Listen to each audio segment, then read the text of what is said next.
হযরতে বড় পীর আব্দুল কাদের জিলানী রাহমাতুল্লাহ আলাইহি, আল্লাহর জবরদস্ত ওলি, সৈয়দ, অত্যন্ত উচ্চ মানের আলেম। তার সম্পর্কে এক শ্রেণীর আলেম নামধারী লোকেরা তাকে আল্লাহর কাছে পৌঁছায় দিয়েছে, আল্লাহর সমকক্ষ করে দিয়েছে। তাকে দস্তগীর বলা হচ্ছে। কিসের দস্তগীর? তো বলে যে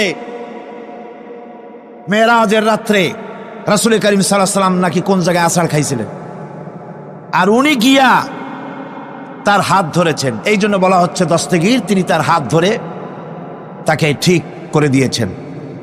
আবার আরশে তিনি উঠতে পারছিলেন না, সেই জন্য পীর সাহেবের কাঁধের উপরে পা রেখে হুজুর সাল্লাল্লাহু আলাইহি ওয়াসাল্লাম আরশে উঠছে। আল্লাহর সিঁড়ির এত অভাব হয়েছে, এই দুনিয়া থেকে নিতে পারলেন।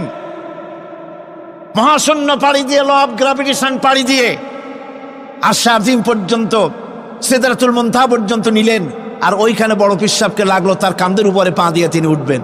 আহা, এর চাইতে বিদআত, এর চাইতে বাজে কথা মুসলমানদের জন্য আর কি হতে পারে? দুর্ভাগ্য এই জাতির, এই সব আলেম নামের কলঙ্ক, যারা নাকি বড় পীর সাহেবের নামে ওয়াজ করে করে বলেন, তার নামে দরুদ বানায়েছে, তার নামে বলে ইয়া আব্দুল কাদের জিলানী শাইয়ান লিল্লাহ, যারা কন নাউযুবিল্লাহ। বলা হয় হে বড় পীর সাহেব, আপনি আল্লাহর রাস্তায় আমাদের কিছু দেন। আরে মিয়া সাহেব, আব্দুল কাদের জিলানী রহমতুল্লাহ আলাইহি যা পেয়েছেন আল্লাহর কাছ থেকে পেয়েছেন, তার দেওয়ার কিচ্ছু নয়। যা দিবেন আপনাকে আমাকে আল্লাহ পাক দিবেন। ইয়া গাউস আগিসনি বলা জায়েজ নাই। ইয়া গাউস আগিসনি বলতে হবে আল্লাহ পাককে। গাউসকে আল্লাহ পাক, তাকে বলতে হবে ইয়া গাউস আগিসনি, আয় আল্লাহ পাক তুমি আমাকে সাহায্য করো। সাহায্য করতে পারেন আল্লাহ পাক। বড় পীর সাহেবকে ইয়া গাউস আগিসনি বলা যাবে না। গাউসুল আজম, এই ডিগ্রি, এই খেতাব বিদআত পন্থীদের বানানো খেতাব। গাউসুল আজম কোন মানুষ হতে পারে না, পারে না, পারে না। গাউসে আজম, গাউসে আজম শুধুমাত্র আল্লাহ রাব্বুল আলামিন। গাউসে আজম কে? আল্লাহ রাব্বুল আলামিন, যিনি মানুষের ফরিয়াদ শোনেন, যিনি মানুষের ফরিয়াদ শোনেন, তিনি হচ্ছেন আল্লাহ পাক। বড় পীর সাহেবকে আমরা শ্রদ্ধা করি, কিন্তু সেই শ্রদ্ধার অর্থ এই নয় যে নবীদের চাইতে তিনি বড়, তিনি রাসূলের চাইতেও বড়, তার নামে দরুদ শরীফ বানাইতে হবে, জায়েজ নাই। আশা করি এসব কথা আপনাদের মনে থাকবে। কি সব কথা তার জীবনী বানায়েছে, তার মধ্যে লিখেছেন বড় পীর সাহেবের মা যখন, বড় পীর সাহেব মায়ের পেটে ছিলেন, তখন এক ফকির তার বাড়িতে আসছে। ফকিরকে তিনি ভিক্ষা দিতে বেরিয়েছেন। মা ওই সময় ভিক্ষুক বড় পীর সাহেবের মায়ের উপরে হাত দিতে গিয়েছিল। তখন পীর সাহেব মায়ের পেটের থেকে বাঘের মতো বেরিয়ে সেই ফকিরকে ঘাড় মটকায় দিল। বাজে কথা। কোন ফকির বড় পীর সাহেবের মায়ের গায়ে হাত দেয় নাই, বাজে কথা। তারপরে তিনি মরা মানুষ জিন্দা করেছেন, খড়ম পাঠাই একারে পিটাইছে, বদনা মারছে, আর এক বাড়ি যাইয়া সেই বদনা দিয়ে পিটে মাথা ফাটাই দিছে, বাজে কথা। মরা মানুষ জিন্দা করেছেন। সুতরাং এই সমস্ত বাজে কথায় কান দেওয়ার কোনো কারণ নাই। ওলিউল্লাহদের কেরামত হক, সন্দেহ নাই, কিন্তু সেই কেরামত মুজিজাকে পার হতে পারবে না। কোন মুজিজা আল্লাহর কুদরতকে পার করতে পারবে না। সেই জন্য আমি কথাটা ক্লিয়ার করে দিতে চাই, নফল সুন্নতের উপরে যেতে পারবে না, সুন্নত ওয়াজিবের উপরে যেতে পারবে না, ওয়াজিব ফরজের উপরে যেতে পারবে না, ঠিক কিনা?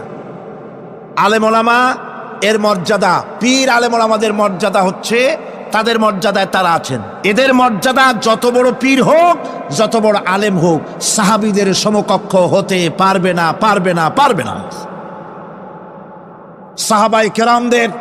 সাহাবায়ে কেরাম রিদওয়ানুল্লাহ তাআলা আলাইহিম আজমাইন, গোটা পৃথিবী কান খুলে শুনুন, গোটা পৃথিবী সমস্ত আলেম, সমস্ত পীর, সমস্ত বুজুর্গ সব যদি এক করা হয়, একজন সাহাবীর জুতার তলা ধুলাও হবে না।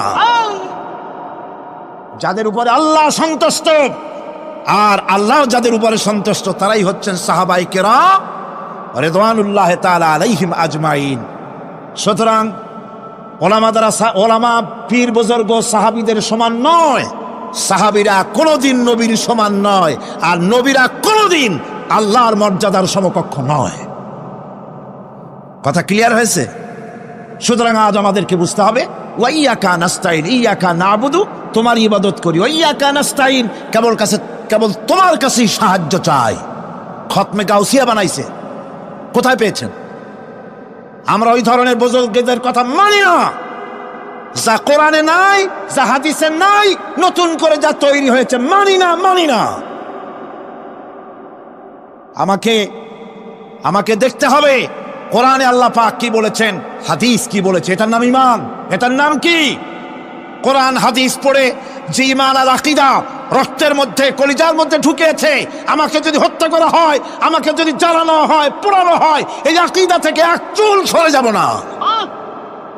কোরআনে কারীমে হযরত ইব্রাহিম আলাইহিস সালাম তিনি তার সম্প্রদায়ের সাথে যে কথোপকথন করেছিলেন, বিষয়টি আল্লাহ পাক কোরআনে কারীমের মধ্যে কোট করে দিলেন।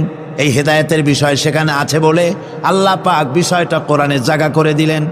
وَإِذْ قَالَ إِبْرَاهِيمُ لِأَبِيهِ وَقَوْمِهِ إِنَّنِي بَرَاءٌ مِّمَّا تَعْبُدُونَ إِلَّا الَّذِي فَطَرَنِي فَإِنَّهُ سَيَهْدِينِ। ইব্রাহিম আলাইহিস সালাম তার পিতা এবং তার গোত্রকে বললেন, তার সম্প্রদায়ের লোকদেরকে, নিঃসন্দেহে আমি মুক্ত, আমি পবিত্র। তোমরা যেসব জিনিস দিয়ে যেসব এর ইবাদত করো, গোলামি করো, আনুগত্য করো, আমি তার থেকে পবিত্র। আমি তো শুধু ইবাদত করি, গোলামি করি সেই স্রষ্টার, যিনি আমাকে সৃষ্টি করেছেন। আমার সম্পর্ক শুধুমাত্র সেই সত্তার সাথে যিনি সৃষ্টি করেছেন। আল্লাযী খালাকানি ফাহুয়া ইয়াহদিন, যিনি আমাকে সৃষ্টি করে শুধু সৃষ্টি করেন নাই, আমাকে হেদায়েত দিয়েছেন, আমাকে পথের দিশা দিয়েছেন। ওয়াল্লাযী হুয়া ইউতঈমুনি ওয়া ইয়াসকিন, যিনি আমাকে সৃষ্টি করেছেন, তিনি হেদায়েত দিয়েছেন।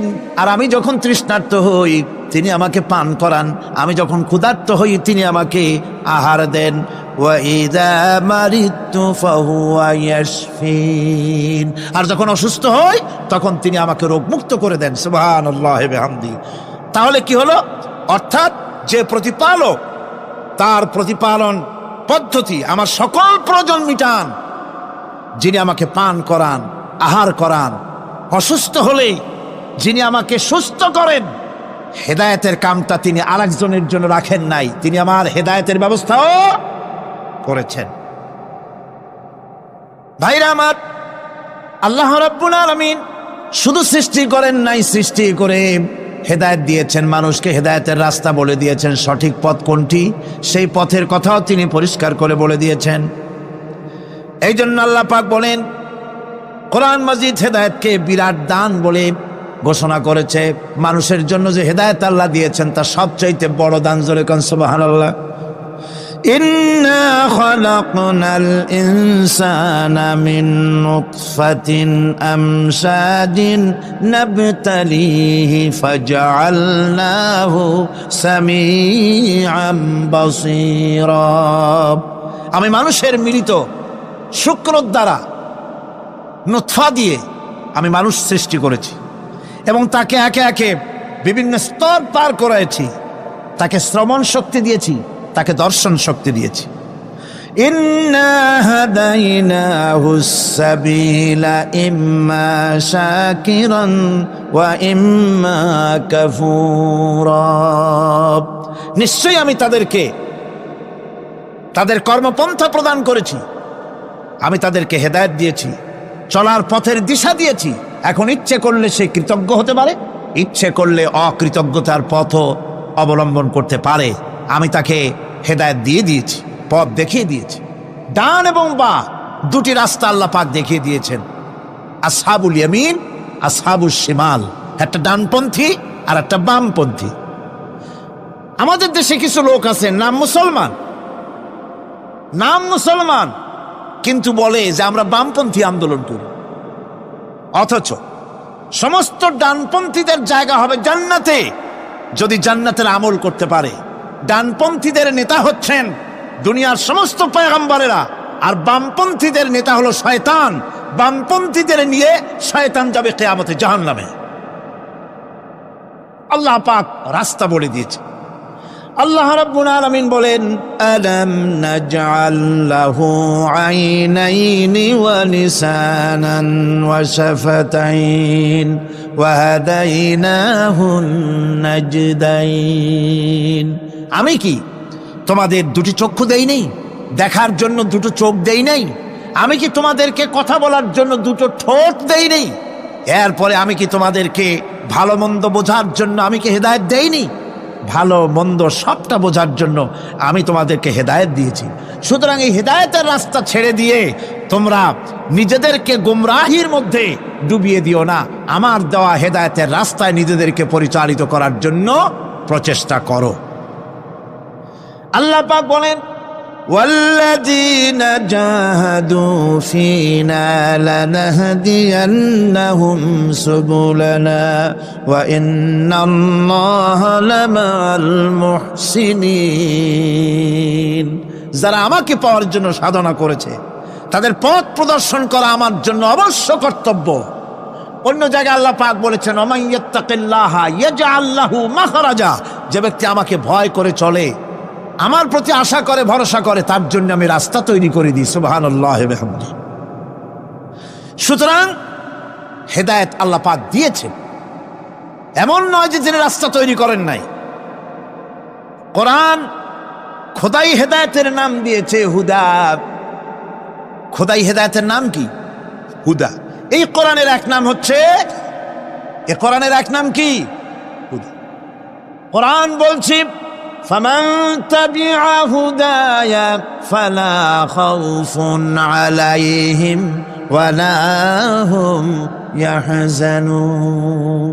আমার এই কোরআন, এই হেদায়েত যারা মানবে, এটাকে যারা অনুসরণ করে চলবে, এটার আইন কানুন যারা মেনে চলবে, ওদের জন্য কোনো ভয় নাই, কোনো চিন্তাও নাই। কোনো ভয় নাই, কোনো চিন্তা নাই যারা এই কোরআনের হেদায়েতকে মেনে চলবে। আল্লাহর হেদায়েত হলো সবচেয়ে বড় হেদায়েত। আল্লাহ পাক বলছেন, কুল ইন্না হুদাল্লাহি হুয়াল হুদা ওয়া উমিরনা লিনুসলিমা লিরাব্বিল আলামিন। হে রাসূল, আপনি বলুন, আল্লাহর হেদায়েত হলো সবচেয়ে বড় হেদায়েত। অর্থাৎ আল্লাহ যে রাস্তা দিয়েছেন, আল্লাহ যে কোরআন দিয়েছেন, এর থেকে বড় হেদায়েত মানুষের জন্য আর কিছু হতে পারে না। আল্লাহ পাক বলেন, ওয়ালান তারদা আনকাল ইয়াহুদু ওয়ালান নাসারা হাত্তা তাত্তাবিআ মিল্লাতাহুম কুল ইন্না হুদাল্লাহি হুয়াল হুদা। স্মরণ রাখুন হে নবী, ইহুদিরা, খ্রিস্টানেরা কিছুতেই আপনার প্রতি খুশি হবে না যতক্ষণ পর্যন্ত আপনি ইহুদি হবেন অথবা খ্রিস্টান হবেন। ওরা কোনোদিন মুসলমানদের উপরে রাজি হবে না, খুশি হবে না। মনে রাখতে হবে, একমাত্র সঠিক পথ ইহুদিদের পথ সঠিক নয়, নাসারাদের পথ সঠিক নয়। আসল পথ হলো আল্লাহ পাকের পথ। কার পথ আসল? আসল রাস্তা, আসল পথটি আল্লাহ পাক কোরআনে কারীমের মধ্যে বিশদভাবে বলে দিয়েছেন। এবং ইহদিনাস সিরাতাল মুস্তাকিমের ব্যাপারে আল্লাহ পাক কোরআনে সাফ করে বলে দিয়েছেন যে আমি এর বিনিময় তোমাদেরকে কোরআন দিলাম। বস্তুত ইহদিনাস সিরাতাল মুস্তাকিম এর জবাব হলো ওয়া ইন্নাল্লাহা রাব্বি ওয়া রাব্বুকুম ফা'বুদুহু হাযা সিরাতুম মুস্তাকিম। নিঃসন্দেহে আল্লাহ তোমাদের এবং আমাদের রব, আর সুতরাং তারই উপাসনা করতে হবে। এটাই দ্বীনের সরল পথ, আর এটা কোনো নতুন পথ নয়। আল্লাহ যে পথটা দিছেন রাসূল করিম সাল্লাল্লাহু আলাইহি সাল্লামের মাধ্যমে, সেটা কি কোনো নতুন পথ? না। কোরআন বলছে এটা নতুন পথ নয়। شرع لكم من الدين ما وصى به نوحا والذي أوحينا إليك وما وصينا به إبراهيم وموسى وعيسى أن أقيموا الدين ولا تتفرقوا فيه شرع لكم من الدين এই দিন তিনি তোমাদের জন্য সেই দিনই মনোনীত করেছেন যা হযরতে নূহ আলাইহিস সালাম এর উপরে তিনি ওসিয়ত করেছেন, যা ওসিয়ত করা হয়েছিল, নসিহত করা হয়েছিল হযরতে নূহ আলাইহিস সালামের প্রতি। তিনি মনোনীত করেছিলেন হযরত নূহ আলাইহিস সালামকে এই দ্বীনকে প্রচার করার জন্য, আর যার উপরে চলার জন্য হযরত ইব্রাহিম, হযরতে মূসা, হযরত ঈসাকে নির্দেশ করা হয়েছিল। তাদের সকলের শিক্ষাই ছিল একটা, যে আল্লাহ পাকের দ্বীনকে প্রতিষ্ঠা করো, আর এই ব্যাপারে কোন রকমই নিজেদের মধ্যে পার্থক্য, মত পার্থক্যের সৃষ্টি করো না। এখন কথাটা আরো ক্লিয়ার করে দেই। ইহদিনাস সিরাতাল মুস্তাকিম চাইছিলাম, আল্লাহ আমাদেরকে একটা সহজ রাস্তা দাও। সেই সহজ রাস্তা বলে দেওয়ার জন্য এসেছে কোরআন। সেই সহজ রাস্তা বলে দেওয়ার জন্য কি এসছে? যারা বলেন কি, এই কোরআনে কারীম যদি প্রতিষ্ঠিত করা যায় সমাজে, রাষ্ট্রে, ব্যক্তিতে, পরিবারে, কোরআন যদি প্রতিষ্ঠিত করা যায়, তাহলেই মানুষেরা সহজ সরল পথ পাবে। নইলে সহজ সরল পথ পৃথিবীতে আর কারো কাছে নাই। যা আছে সবটা কার কাছে? কোরআনে কারীমের কাছে। এরপরে আমরা বলি সিরাতাল্লাযীনা আন'আমতা আলাইহিম গায়রিল মাগদুবি আলাইহিম ওয়ালাদ-দাল্লিন। রাস্তার থেকে মানুষেরা মাঠের ভিতরে নামার চেষ্টা করছেন, কিন্তু মানুষকে কষ্ট দেওয়া ছাড়া আর কিছুই হবে না। আমি অনুরোধ করছি, রাস্তা থেকে লোকেরা মাহফিলের ভেতরে ঢোকার চেষ্টা করবেন না। বিরাট রকমের ব্যাঘাত সৃষ্টি হবে। সকলে বসে পড়ুন, যিনি যে জায়গায় আছেন সেখানে বসুন, চাপ সৃষ্টি করবেন না, বসুন। আপনারা দাঁড়ালে আরো বিশৃঙ্খলার সৃষ্টি হবে কোরআনের মাহফিল। খবরদার বেয়াদবি করবেন না, কেউ দাঁড়াবেন না। যারা দাঁড়িয়েছেন বসেন, আর জোরে সোরে জিকির করেন লা ইলাহা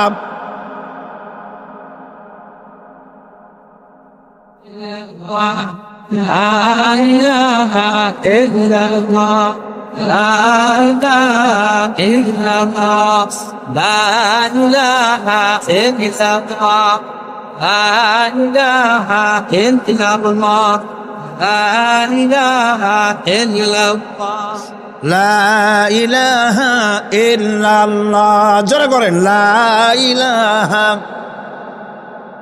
লা ইলাহা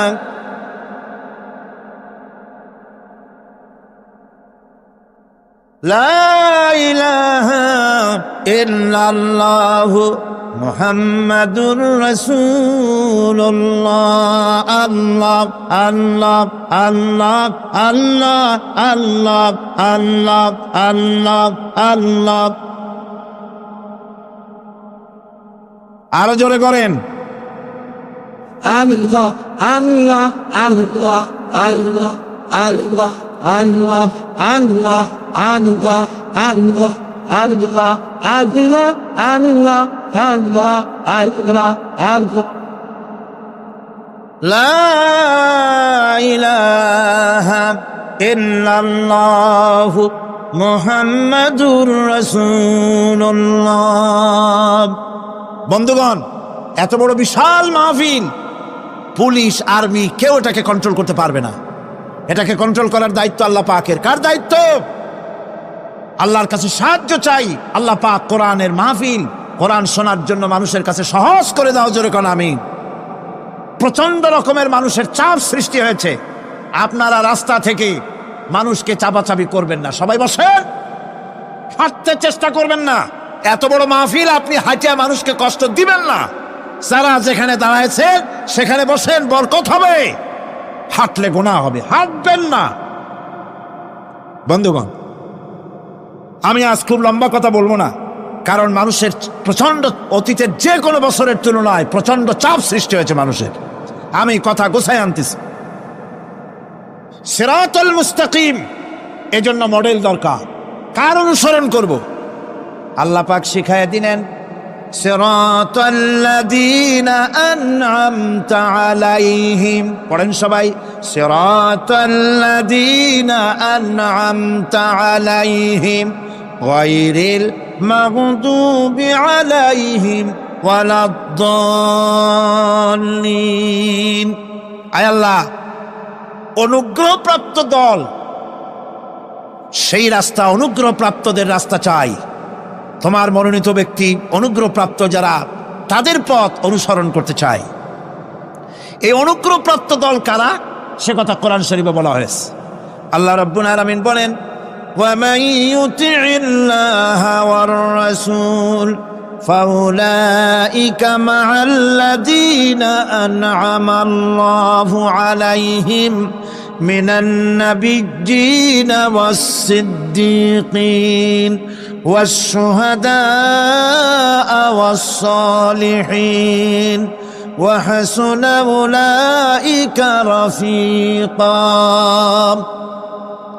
আর যে ব্যক্তি আল্লাহ এবং রাসূলের আনুগত্য স্বীকার করলো, নিঃসন্দেহে অনুগ্রহপ্রাপ্তদের সঙ্গী হলো। সেই অনুগ্রহপ্রাপ্ত কারা? নবীয়িন। 4 শ্রেণীর লোক। কয় শ্রেণী? বলেন সবাই, কয় শ্রেণী? নবীয়িন, সিদ্দিকিন, শুহাদা, সালিহিন। এই 4 শ্রেণীর লোক হচ্ছে আল্লাহ পাকের অনুগ্রহপ্রাপ্ত লোক। কারণ আলহামদুলিল্লাহ, এরাই হলো অনুগ্রহপ্রাপ্ত দল। এখন নবী কারা? নবী হচ্ছেন যারা নাকি আল্লাহ পাকের কাছ থেকে ওহীপ্রাপ্ত হয়েছেন, নিখিল মানুষের চিরন্তন শান্তি এবং কল্যাণের জন্যে আল্লাহ পাকের নিকট থেকে সত্যের বিধান লাভ করেছেন। তারাই হচ্ছেন নবী, যারা আল্লাহ পাকের কাছ থেকে ওহীপ্রাপ্ত হয়েছেন। আর নবীরা হচ্ছেন মাসুম, নবীরা হচ্ছে বেগুনাহ। নবীদের কোনো ভুল নাই, নবীদের কোনো গুনাহ নাই। কারণ সুবহানাল্লাহ, এই পৃথিবীর মধ্যে সুপার কোয়ালিটির মানুষ, সর্বশ্রেষ্ঠ মানুষ কারা? নবীরা। সর্বশ্রেষ্ঠ মানুষ কারা? এখানে আবার এক শ্রেণীর লোকেরা বলে যে নবীরে মানুষ কোয়া যাবে না। আছেন এমন লোক, নবীরে মানুষ কোয়া যাবে না। কেন? কেন? নবীর সম্মান কত। আচ্ছা, নবীরে মানুষ বলবো না তো বলবোটা কি? নবীরা কি ফেরেশতা? যদি ফেরেশতা বলি তাহলে কি নবীদের মর্যাদা বাড়ানো হলো? বলেন আপনারা, বাড়ানো হলো? তাহলে নবীদের কি বলবো? তারা কি জেন? যদি জেন বলি তাহলে তাতে কি মর্যাদা বাড়বে? সবচাইতে মর্যাদা বেশি কার? মানুষের। সুতরাং এক শ্রেণীর লোকেরা খামোখাই আলেম নামধারী লোক, অথচ নবীকে মানুষ বলতে রাজি না। কোরআনে কারীম সাফ করে আল্লাহ পাক পরিষ্কার করে বলেছেন, قل إنما أنا بشر مثلكم يوحى إلي أنما إلهكم إله واحد। নবী বলুন, আমি তোমাদের মতো মানুষ, আমার উপরে ওহী আসে। ইন্নামা আনা বাশারুম মিসলুকুম, তোমাদের মতো মানুষ। একটু ভালো করে বিষয়টা বোঝেন। আরো বলেছি আমি, আজকে আবার স্মরণ করায় দেই। আল্লাহ শিখাই দিচ্ছেন, বলুন আমি তোমাদের মতো মানুষ, ফেরেশতা নই, জিন নই, আমার কাছে ওহী আসে। পার্থক্য এখানে। তবে আরো পার্থক্য আছে, সেটা হচ্ছে আমরা হচ্ছি সাধারণ মানুষ, নবীরা হচ্ছেন অসাধারণ মানুষ। সুবহানাল্লাহ। আমরা হচ্ছে মানব, রাসূল আল্লাহর পয়গম্বর হচ্ছেন মহামানব। কথা বুঝে আসছে? তার মানে হলো আমরা সাধারণ মানুষ। সাধারণ মানুষেরা গুনাহ করতে পারে, ভুল করতে পারে, সব রকমের গুনাহ করতে পারে। নবীরা কোনো গুনাহ করতে পারেন না। আল্লাহ পাক তাদের দিয়ে গুনাহ করান না। আল্লাহ পাক ফেরেশতা দিয়ে, আপন কুদরত দিয়ে নবীদেরকে হেফাজত করেন। সুবহানাল্লাহ। সুতরাং এই কথা বিশ্বাস করতে হবে, সমস্ত নবীরা হচ্ছেন মানুষ। নবীদের আদর্শই কেবলমাত্র আদর্শ, সেই আদর্শকেই গ্রহণ করতে হবে, তাকেই একমাত্র নেতা হিসাবে গ্রহণ করতে হবে। আমার নেতা বলতেও রাজি না। মুশকিল কি এক জায়গায়? কয় যে নেতা বলা যাবে না। কেন? কয় যে ওই যে মানুষেরা বলে, স্লোগান দেয়, আমার নেতা, তোমার নেতা, অমুক তমুক, হেন তেন, তো এগুলির সাথে নবীরে মিশানো এটা ঠিক না। আচ্ছা, নবীরে নেতা কব না, কবটা কি? নবী কি হয় নেতা হবে, না হয় অনুসারী হবে, এর বাইরে তো কিছুই নাই। হয় ইমাম, না হয় মুক্তাদি। বাইরে কি? বাইরে তো নাই কিছু। সুতরাং নবী কি মুক্তাদি হবে? নবী কি অনুসারী হবে? নিশ্চয়ই হাজারবার নবী হচ্ছেন ইমাম, নবী হচ্ছেন নেতা। আমরা যখন আরবিতে বলি, ওনারা নিজেরাও আরবিতে বলেন, তখন কোনো আপত্তি হয় না। আল্লাহুম্মা সাল্লি আলা সাইয়্যিদিনা মুহাম্মদ, সাইয়েদানা মানে হচ্ছে আমাদের লিডার, আমাদের নেতা। সাইয়েদানা যখন বলে তখন আপত্তি করে না, কিন্তু আমাদের নেতা বললেই আপত্তি করেন। বাংলা ভাষা, বাংলাদেশি মানুষ হইয়া বাংলা ভাষার প্রতি এই গভীর জ্ঞান দেখলে দুঃখই হয়। বন্ধুগণ, মনে রাখতে হবে নবী হচ্ছেন মাসুম, বেগুনা এবং নেতা, আর মুহাম্মদ সাল্লাল্লাহু আলাইহি ওয়াসাল্লাম হচ্ছেন বিশ্ব নেতা, এটা কোনো সন্দেহ নাই। এই নবীর অনুসরণ করতে হবে। সিদ্দিকিন হচ্ছে সত্যকে যারা উদার, উন্মুক্ত, অকুণ্ঠ চিত্তে, দ্বিধাহীনভাবে যারা গ্রহণ করেছে, এর বিপরীত যারা করেই নাই, তারাই হচ্ছেন সিদ্দিকিন। হযরতে, যেমন একটা দৃষ্টান্ত, হযরতে আবু বকর সিদ্দিক রাদিয়াল্লাহু তাআলা আনহু, মেরাজ থেকে হুজুর ফিরে এসেছেন সকালবেলায়, ফজরের নামাজ পড়ে বসেছেন কাবা শরীফে, তিনি বসে আছেন। তো তখন আবু জাহেল এসে বলছে, মুহাম্মদ সাল্লাল্লাহু আলাইহি ওয়াসাল্লাম, প্রত্যেক দিনই তো নতুন নতুন কথা কও, আজকে কোনো নতুন কথা আছে? হুজুর বললেন, হ্যাঁ নতুন কথা আছে। কি? বলে, এই তো শেষ রাত্রে জিবরাইল আসছিল, আমারে নিয়ে গেল বাইতুল মুকাদ্দাসে, জেরুজালেমে গিয়ে নামাজ পড়লাম, ওইখান থেকে মহাকাশ পাড়ি দিলাম, 7 আকাশ পাড়ি দিলাম, সিদরাতুল মুনতাহা গেলাম, আরশে আজিম ভ্রমণ করলাম, আল্লাহর সাথে কথা কইলাম, জান্নাত জাহান্নাম দেখলাম, তারপরে আবার এই আইসা নামাজ পড়িয়া তোমাদের সাথে কথা বলতেছি। আবু জাহেল কয় যে, খাইস যাও, মাথাটা একটু ভালো ছিল, এখন তাও সর্বনাশ হয়ে গেছে। কয়, মুহাম্মদ সাল্লাল্লাহু আলাইহি ওয়াসাল্লাম, তুমি যা বললা এই কথাটা আমি কি হুবহু মানুষের কাছে বলবো? হুজুর বলছেন, অবশ্যই বলো গিয়ে। আবু জাহেল চিন্তা করলো, দিস ইজ দ্য মোমেন্ট, এটাই হলো আসল সুযোগ পেয়ে গেছে মানুষকে বিভ্রান্ত করার জন্য। সবার আগে ছুটে চললো হযরত আবু বকর রাদিয়াল্লাহু তাআলা আনহুর বাড়িতে, যে বলছেন, আবু বকর শুনেছো? বলে, কি? মুহাম্মদ সাল্লাল্লাহু আলাইহি ওয়াসাল্লাম এই রকমের কথা বললো, বেচারার মাথাটা যাও ভালো ছিল, শেষ। হুজুর বলছেন, আবু জাহেল, আমার রাসূল কি এরকম বলেছেন? আবু জাহেল বলছে, আমার নিজ কানে শুনে আসলাম, এখনো তিনি সেখানে বসা। হযরত আবু বকর বলেন, আবু জাহেল, আমার আল্লাহর নবী তিনি যদি এরকম কথা বলে থাকেন, তাহলে আমি কোনো সন্দেহ পোষণ করি না, অবশ্যই আল্লাহ রাব্বুল আলামিনের হাবিব যা বলেছেন তা সত্য। হযরত আবু বকর রাদিয়াল্লাহু তাআলা আনহু মসজিদে হারামে আসলেন, হুজুরকে জিজ্ঞেস করলেন, হুজুর, আবু জাহেল আমাকে এই সব কথা বললো, এগুলি কি ঠিক? হুজুর বললেন, হ্যাঁ। তিনি ঘটনা বয়ান করলেন। হযরত আবু বকর বললেন, হে রাসূল, আপনি যা বলেছেন সত্য বলেছেন, আপনার মেরাজ ঠিক হয়েছে, সঠিক হয়েছে, সন্দেহ নাই। হুজুর বলেন, আবু বকর, তুমি তো শুধু আবু বকর নাও, তুমি সিদ্দিক। সত্যকে যারা অকুণ্ঠ চিত্তে, অকুণ্ঠ চিত্তে, দ্বিধাহীনভাবে যারা সত্যের সামনে মাথা নত করেছে, গ্রহণ করে নিয়েছে, দ্বিমত পোষণ করে নাই, কোন রকমের দুষ্ট বুদ্ধির আশ্রয় গ্রহণ করেনি, উল্টাপাল্টা করেনি, এই সমস্ত মানুষেরই হলো সিদ্দিক। আর এদের দলকেই সিদ্দিকিন বলা হয়। তাহলে নবিয়্যিন, সিদ্দিকিন, এনারা হচ্ছেন নেয়ামত প্রাপ্ত। 3 নম্বরে হচ্ছে শুহাদা, সত্যকে যারা সত্যের সাক্ষী দিয়েছে, সত্যের সাক্ষ্যদাতা। সত্য হচ্ছে ইসলাম। সত্য কি? ইসলাম। সত্য হচ্ছে আল্লাহ, সত্য হচ্ছে নবী, সত্য হচ্ছে কোরআন, সত্য হচ্ছে হাদিস। এই মহাসত্যকে যারা স্বীকৃতি দিয়েছে, নিজেদের কথা দিয়ে, কাজ দিয়ে, ধন দিয়ে, সম্পদ দিয়ে, এমনকি নিজের জীবনটা এই রাস্তায় বিলিয়ে দিয়ে মহাসত্যের চিরস্থায়ী সাক্ষী দিয়ে দুনিয়া থেকে যারা বিদায় হলেন, ওনারা হচ্ছেন শহীদ। আজ রাস্তাঘাটে শহীদ হয়, যার তার নামের আগে শহীদ বসায় দেয়। শহীদ এত সোজা জিনিস নয়। আল্লাহর রাস্তায়, ধর্মের জন্য, ইসলামের জন্য, আল্লাহর জন্য, কোরআনের জন্য, রাসূলের জন্য যারা জীবন দেন, তারাই হচ্ছে শহীদ। এই শহীদদের মর্যাদা আল্লাহ রাব্বুল আলামিন এত বেশি মর্যাদা দান করেছেন। শহীদদের মর্যাদা আল্লাহ পাক দিয়েছেন, কিয়ামতের দিন শহীদদের কোনো বিচার করা হবে না। আল্লাহ রাব্বুল আলামিন শহীদদেরকে বিনা বিচারে জান্নাত দিয়ে দিবেন। শহীদের বিশাল মর্যাদা, বিরাট মর্যাদা। এই শহীদ শাহাদাতের তামান্না প্রত্যেক মুসলমানের ভিতরে থাকতে হবে। হুজুর বলেছেন, শহীদি মওতের যন্ত্রণা পিঁপড়ায় কাটার যন্ত্রণার চাইতে বেশি কিছু নয়। শাহাদাত হচ্ছে এপারে মওত আর ওপারে আল্লাহর সঙ্গে দেখা হয়ে যাবে। শহীদি মওত হচ্ছে আল্লাহর সঙ্গে দেখা করার একটা সেতু বন্ধন, একটি সেতু, একটি ব্রিজ, একটা পুল, একটা সাঁকো। এপারে দুনিয়া, ওপারে আল্লাহ পাকের সঙ্গে দেখা হবে। সুবহানাল্লাহ। ভাইরা, ইসলামের জন্য যারা জীবন দিলেন, যারা শাহাদাত বরণ করলেন, তারা জাতির সম্মানের পাত্র।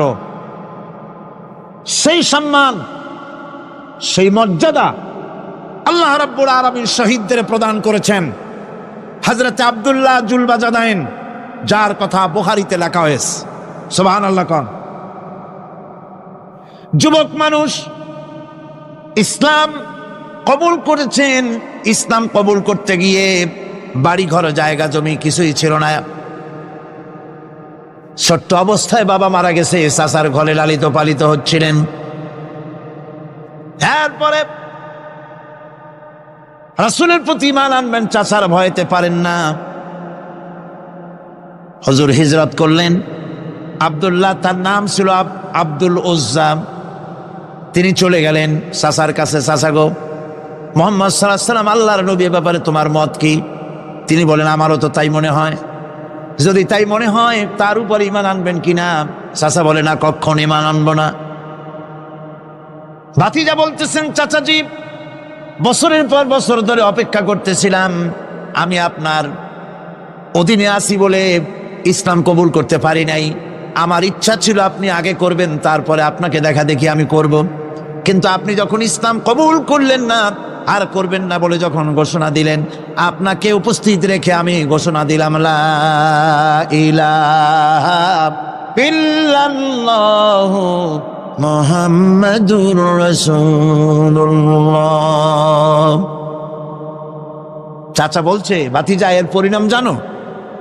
কয়, না, জানি না। এর পরিণাম হচ্ছে তুমি আমার বাড়িতে থাকো, আমার বাড়ি ছাড়তে হবে। বললেন, রাজি আছি। উট ছাগল ভেড়া ঘোড়া যা দিছি ছাড়তে হবে। বলছে, রাজি আছি। চাচা বলছে, শুধু তাই নয়, পরনে যে লুঙ্গি আছে, গায়ে যে জামা আছে, তামার পয়সার লুঙ্গি জামা ছাড়তে হবে। ভাতিজা বলছে, ঈমানের জন্য যা চাও সব ছাড়িয়ে দেব। জামা লুঙ্গি খুলে ফেলে দিয়ে দিলেন। হাদিস। তিনি চলে গেলেন মায়ের কাছে ওই অবস্থায়। মা এই যুবক ছেলেকে উলঙ্গ অবস্থায় দেখে 2 হাত দিয়ে নিজের চোখ চেপে ধরেছেন। বাবা, তোমার এই অবস্থা কেন? ছেলে বলছেন, মা, ঈমান আনার কারণে আমার এই অবস্থা হয়েছে। মা বলে, বাবারে, কি চাও আমার কাছে? আব্দুল উজ্জা বলছে, মা, কিচ্ছু চাই না, একটুখানি কাপড় আমারে দাও, আমি বিশ্ব নবী মুহাম্মদ সাল্লাল্লাহু আলাইহি ওয়াসাল্লামের খেদমতে যেতে চাই। মায়ের কাছে পুরানা কম্বল ছিল, কম্বলটা তিনি দিয়ে দিলেন। হযরতে, এখনো তো সে মুসলমান হয়নি, ওই কম্বলটা ছিঁড়ে নিয়ে 2 টুকরা করে কম্বলটা পরলেন, আদাটা, তাতে করে হাঁটু ঢাকে না, আর একটা কোনো রকম গায়ে দিলেন। এরপরে হেঁটে হেঁটে কষ্ট করে মদিনায় চলে গেলেন। মসজিদে নববীর ভিতরে ঢুকে দরজার কাছে বসা বিশ্বনবী জনাবে মুহাম্মদ রাসূলুল্লাহ সাল্লাল্লাহু আলাইহি ওয়াসাল্লাম মসজিদে নববীতে, যুবক, হাঁটুর উপরে কাপড়, মাথার চুল উস্কো খুস্কো চেহারা, ক্ষুধার্ত চেহারা। হুজুর জিজ্ঞেস করছেন, তুমি কে? তিনি বললেন, আমার নাম আব্দুল উজ্জা। তোমার এই অবস্থা কেন? তিনি বললেন, হুজুর, ঈমান আনার জন্য বাড়ি ঘর জায়গা জমিন উট বাছুর সব হারাইছি, এমনকি পরনের লুঙ্গিও আমারে দেয় নাই, মার কম্বলটা ছিঁড়িয়ে এনেছি। নবীজি আসহাবে সুফফার ভিতরেই তাকে বসতে দিলেন, তাকে থাকতে দিলেন, আর বললেন, তারে কোরআন শরীফ শিখাবা। আব্দুল উজ্জাকে হুজুর বললেন, তোমার নাম উজ্জা নয়, তোমার নাম আব্দুল্লাহ। হাদিস শরীফে এসেছে, আল্লাহর কাছে 2টা নাম বেশি প্রিয়, একটা হচ্ছে আব্দুল্লাহ আর একটা হচ্ছে আব্দুর রহমান। মুসলমান হলেন। এরপরে আসহাবে সুফফার মধ্যে বসে আছেন। কোরআন শরীফ জোরে জোরে তেলাওয়াত করেন। আসহাবে সুফফা রাসূলের কাছে নালিশ করলেন, অভিযোগ করলেন, হুজুর এই আব্দুল্লাহর কোরআন শরীফ এত জোরে পড়ে, তার চিল্লানির জ্বালায় আমরা বিশ্রাম করতে পারি না। নবীজি বললেন, সাহাবীরা আব্দুল্লাহকে বেশি করে চিল্লাইতে দাও, বাধা দিও না, কারণ তার ঈমান বড় দামের ঈমান হয়েছে, ঈমান আনতে গিয়ে কিছু আনতে পারে নাই, তাকে বাধা দিও না, প্রাণ ভরে চিল্লাইতে দাও, জোরে জোরে পড়তে দাও। ইতিমধ্যে তাবুকের যুদ্ধের জনদামামা বেজে উঠেছে।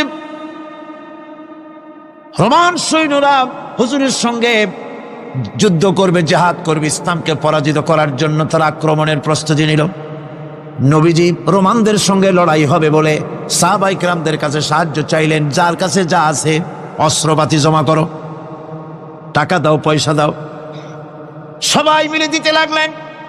দিতে দিতে মহিলারা গলার হাত, নাকের ফুল, কানের দুল হুজুরের সামনে স্তূপ হয়ে গেছে, টাকা কড়ি, সোনা দানা সব শুদ্ধ।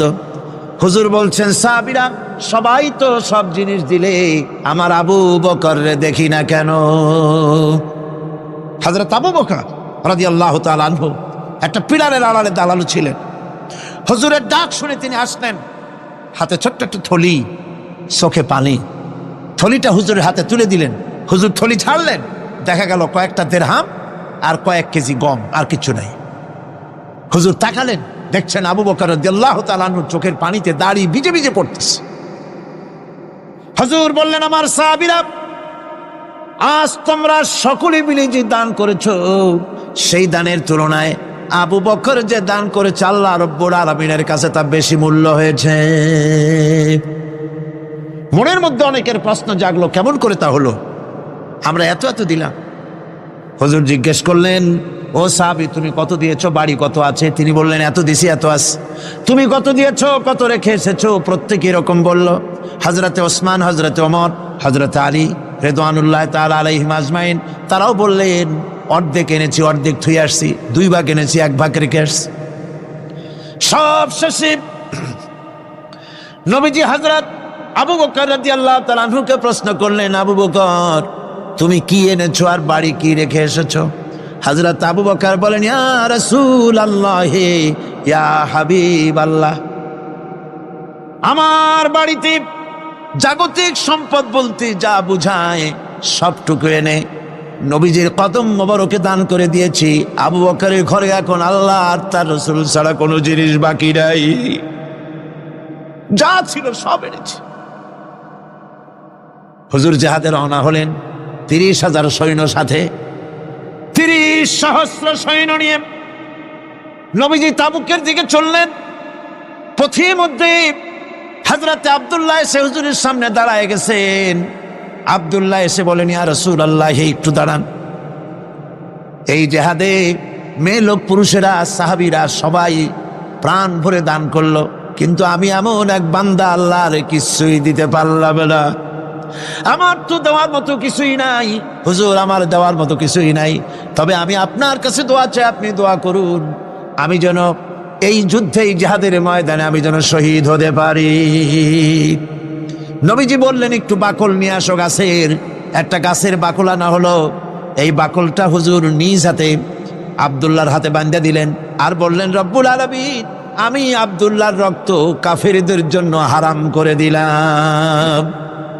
হযরত আব্দুল্লাহ কেঁদে জারজার হয়ে যাচ্ছেন, বলছেন, ইয়া রাসূলুল্লাহ, আমি চাইলাম শহীদ হব, আর আপনি আমার রক্তকে কাফেরদের জন্য হারাম করে দিলেন। হুজুর বলেন, আব্দুল্লাহ রে, এখন যদি তোমার মৃত্যু জ্বরের ভিতরে হয়, আল্লাহ রাব্বুল আলামিন তোমারে শাহাদাত নসিব করে দিবেন। তাবুকের ময়দানে হুজুর চলে গেলেন। কয়েকদিন পরে খবর আসলো হুজুরের কাছে, আব্দুল্লাহ কয়েকদিন জ্বর ভোগ করে আব্দুল্লাহ মারা গিয়েছেন। হুজুর বললেন, তার জানাজার ব্যবস্থা করো, কাফন দাফনের ব্যবস্থা করো। ব্যবস্থা হয়ে গেল। রাতের বেলায় দাফন হবে। একজন লোক কবরের কাছে দাঁড়ায় টিম টিম করে একটা আলো নিয়ে দাঁড়ায়, আর একজন লোক কবরের ভিতরে নেমেছেন। 2 ব্যক্তি লাশ 2 হাতে উঁচু করে নিয়ে আসতেছেন কবরের কাছে। যিনি কবরের ভিতরে দাঁড়ানো, তিনি বলতেছেন, লাশ বহন করে তোমরা যে দুইজন আনতেছো, লাশের সাথে খবরদার বেয়াদবি করো না, তোমাদের ভাইয়ের সঙ্গে আদব করো। এই বলে কবরের ভিতরে যিনি দাঁড়িয়েছিলেন তিনি লাশটারে ধরলেন। কবরের ভিতরে দাঁড়াইয়া যিনি লাশ ধরেছেন, লাশকে কবরে শোয়াই দিয়েছেন, তিনি আর কেউ নন, তিনি বিশ্ব নবী মুহাম্মদুর রাসূলুল্লাহ। নিজের হাতে হযরত আব্দুল্লাহকে শোয়াই দিলেন। লাশ বহন করে যে দুইজন আনলেন, তার একজন হলেন হযরত আবু বকর আর একজন হযরত ওমর রাদিয়াল্লাহু তাআলা আনহুমা। আর আলো নিয়ে যিনি দাঁড়িয়েছেন, টিম টিম করে জ্বলতেছেন, তিনি হযরত বেলাল। কবরের ভিতরে হযরত আব্দুল্লাহকে শুইয়ে দিয়ে উপরে মাটি দিয়ে নবীজি কবরের দুই দিকে হাত দিয়া আল্লাহ রাব্বুল আলামিনের দরবারে ফরিয়াদ তুললেন, রব্বুল আলামিন, আমি আজকে সন্ধ্যা পর্যন্ত এই আব্দুল্লাহর প্রতি রাজি ছিলাম, খুশি ছিলাম, আল্লাহ গো তুমি আব্দুল্লাহর প্রতি রাজি হয়ে যাও। হযরত ইবনে মাসউদ রাদিয়াল্লাহু তাআলা আনহু পাশে দাঁড়ানো ছিলেন, চিৎকার দিয়ে কেঁদে কেঁদে বললেন, আয় আল্লাহ তাআলা, এই কবরের ভিতরে আজকে আব্দুল্লাহর লাশটা না হইয়া যদি আমার লাশ হতো, আমার ভাগ্যটা খুলে যেত। শহীদের মর্যাদা আল্লাহ পাকের কাছে সব থেকে বেশি। এই শহীদের পথ নিয়ামত প্রাপ্তদের পথ।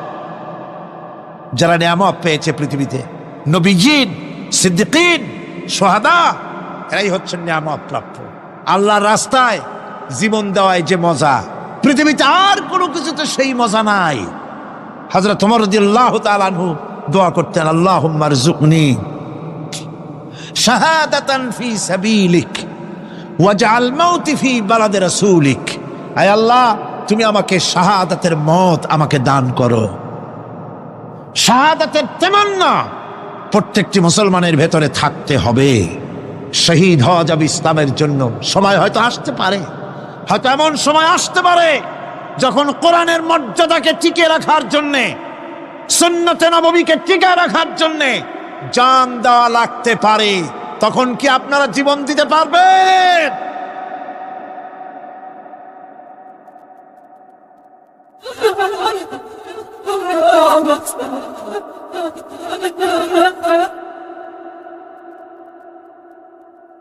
এরপরে চতুর্থ নম্বরে হচ্ছে সালিহিন। চতুর্থ নম্বরে কি? সালিহিন। সালিহিন হচ্ছে জীবনের প্রত্যেকটি ক্ষেত্রে যারা একনিষ্ঠভাবে আল্লাহর বিধান পালন করেছেন, যারা পুণ্যের সাথে সুদৃঢ় থেকেছেন, যারা অটল থেকে পুণ্যের সাথে, হকের সাথে অটল থেকেছেন, কোনো অবস্থাতেই ইসলামী আদর্শের বিরুদ্ধাচরণ করেনি, তারাই হচ্ছেন সালিহিন। ইসলামের আদর্শ ছাড়ে নাই, পরিত্যাগ করে নাই, জীবনের সবকিছুর বিনিময় এটাকে আঁকড়ে ধরে থেকেছেন, ইসলামী আদর্শের পরিপন্থী কিচ্ছু করেন নাই। এরা হচ্ছেন সালিহিন। কোন আলহামদুলিল্লাহ। আল্লাহর অনুগ্রহ প্রাপ্ত কয় শ্রেণী? 4 শ্রেণী। নবীজিন, সিদ্দিকিন, শুহাদা, সালিহিন। এই 4 শ্রেণীর লোকেরাই হচ্ছে নিয়ামত প্রাপ্ত। আমরা বলেছি, সিরাতাল্লাযীনা আন'আমতা আলাইহিম গায়রিল মাগদুবি আলাইহিম ওয়ালাদ-দাল্লিন। নিয়ামত প্রাপ্তদের পথ চাই, অনুগ্রহ প্রাপ্তদের পথ। আর অভিশপ্ত পথভ্রষ্টদের পথ আমরা চাই না, আমরা পরিহার করে চলবো। এটা একটু আদাও বটে। যারা অভিশপ্ত, যারা পথভ্রষ্ট, ওরা কারা? মাগদুব এবং দল্লিন। মাগদুব হচ্ছে অভিশপ্ত, দল্লিন হচ্ছে পথভ্রষ্ট। দুনিয়ার সমস্ত মুফাসসিরিন, মুহাদ্দিসিন সব একমত, মাগদুব হচ্ছে ইহুদিরা। মাগদুব কারা? বলেন না কারা? আর দল্লিন, অভিশপ্ত কারা? খ্রিস্টানেরা। বলেন কারা? একটুখানি জোরে সোরে দরুদ শরীফ পড়েন। সালাতুনিয়া রাসূলাল্লাহ আলাইকুম সালামুন ইয়া হাবিবাল্লাহ আলাইকুম। জোরে বলেন।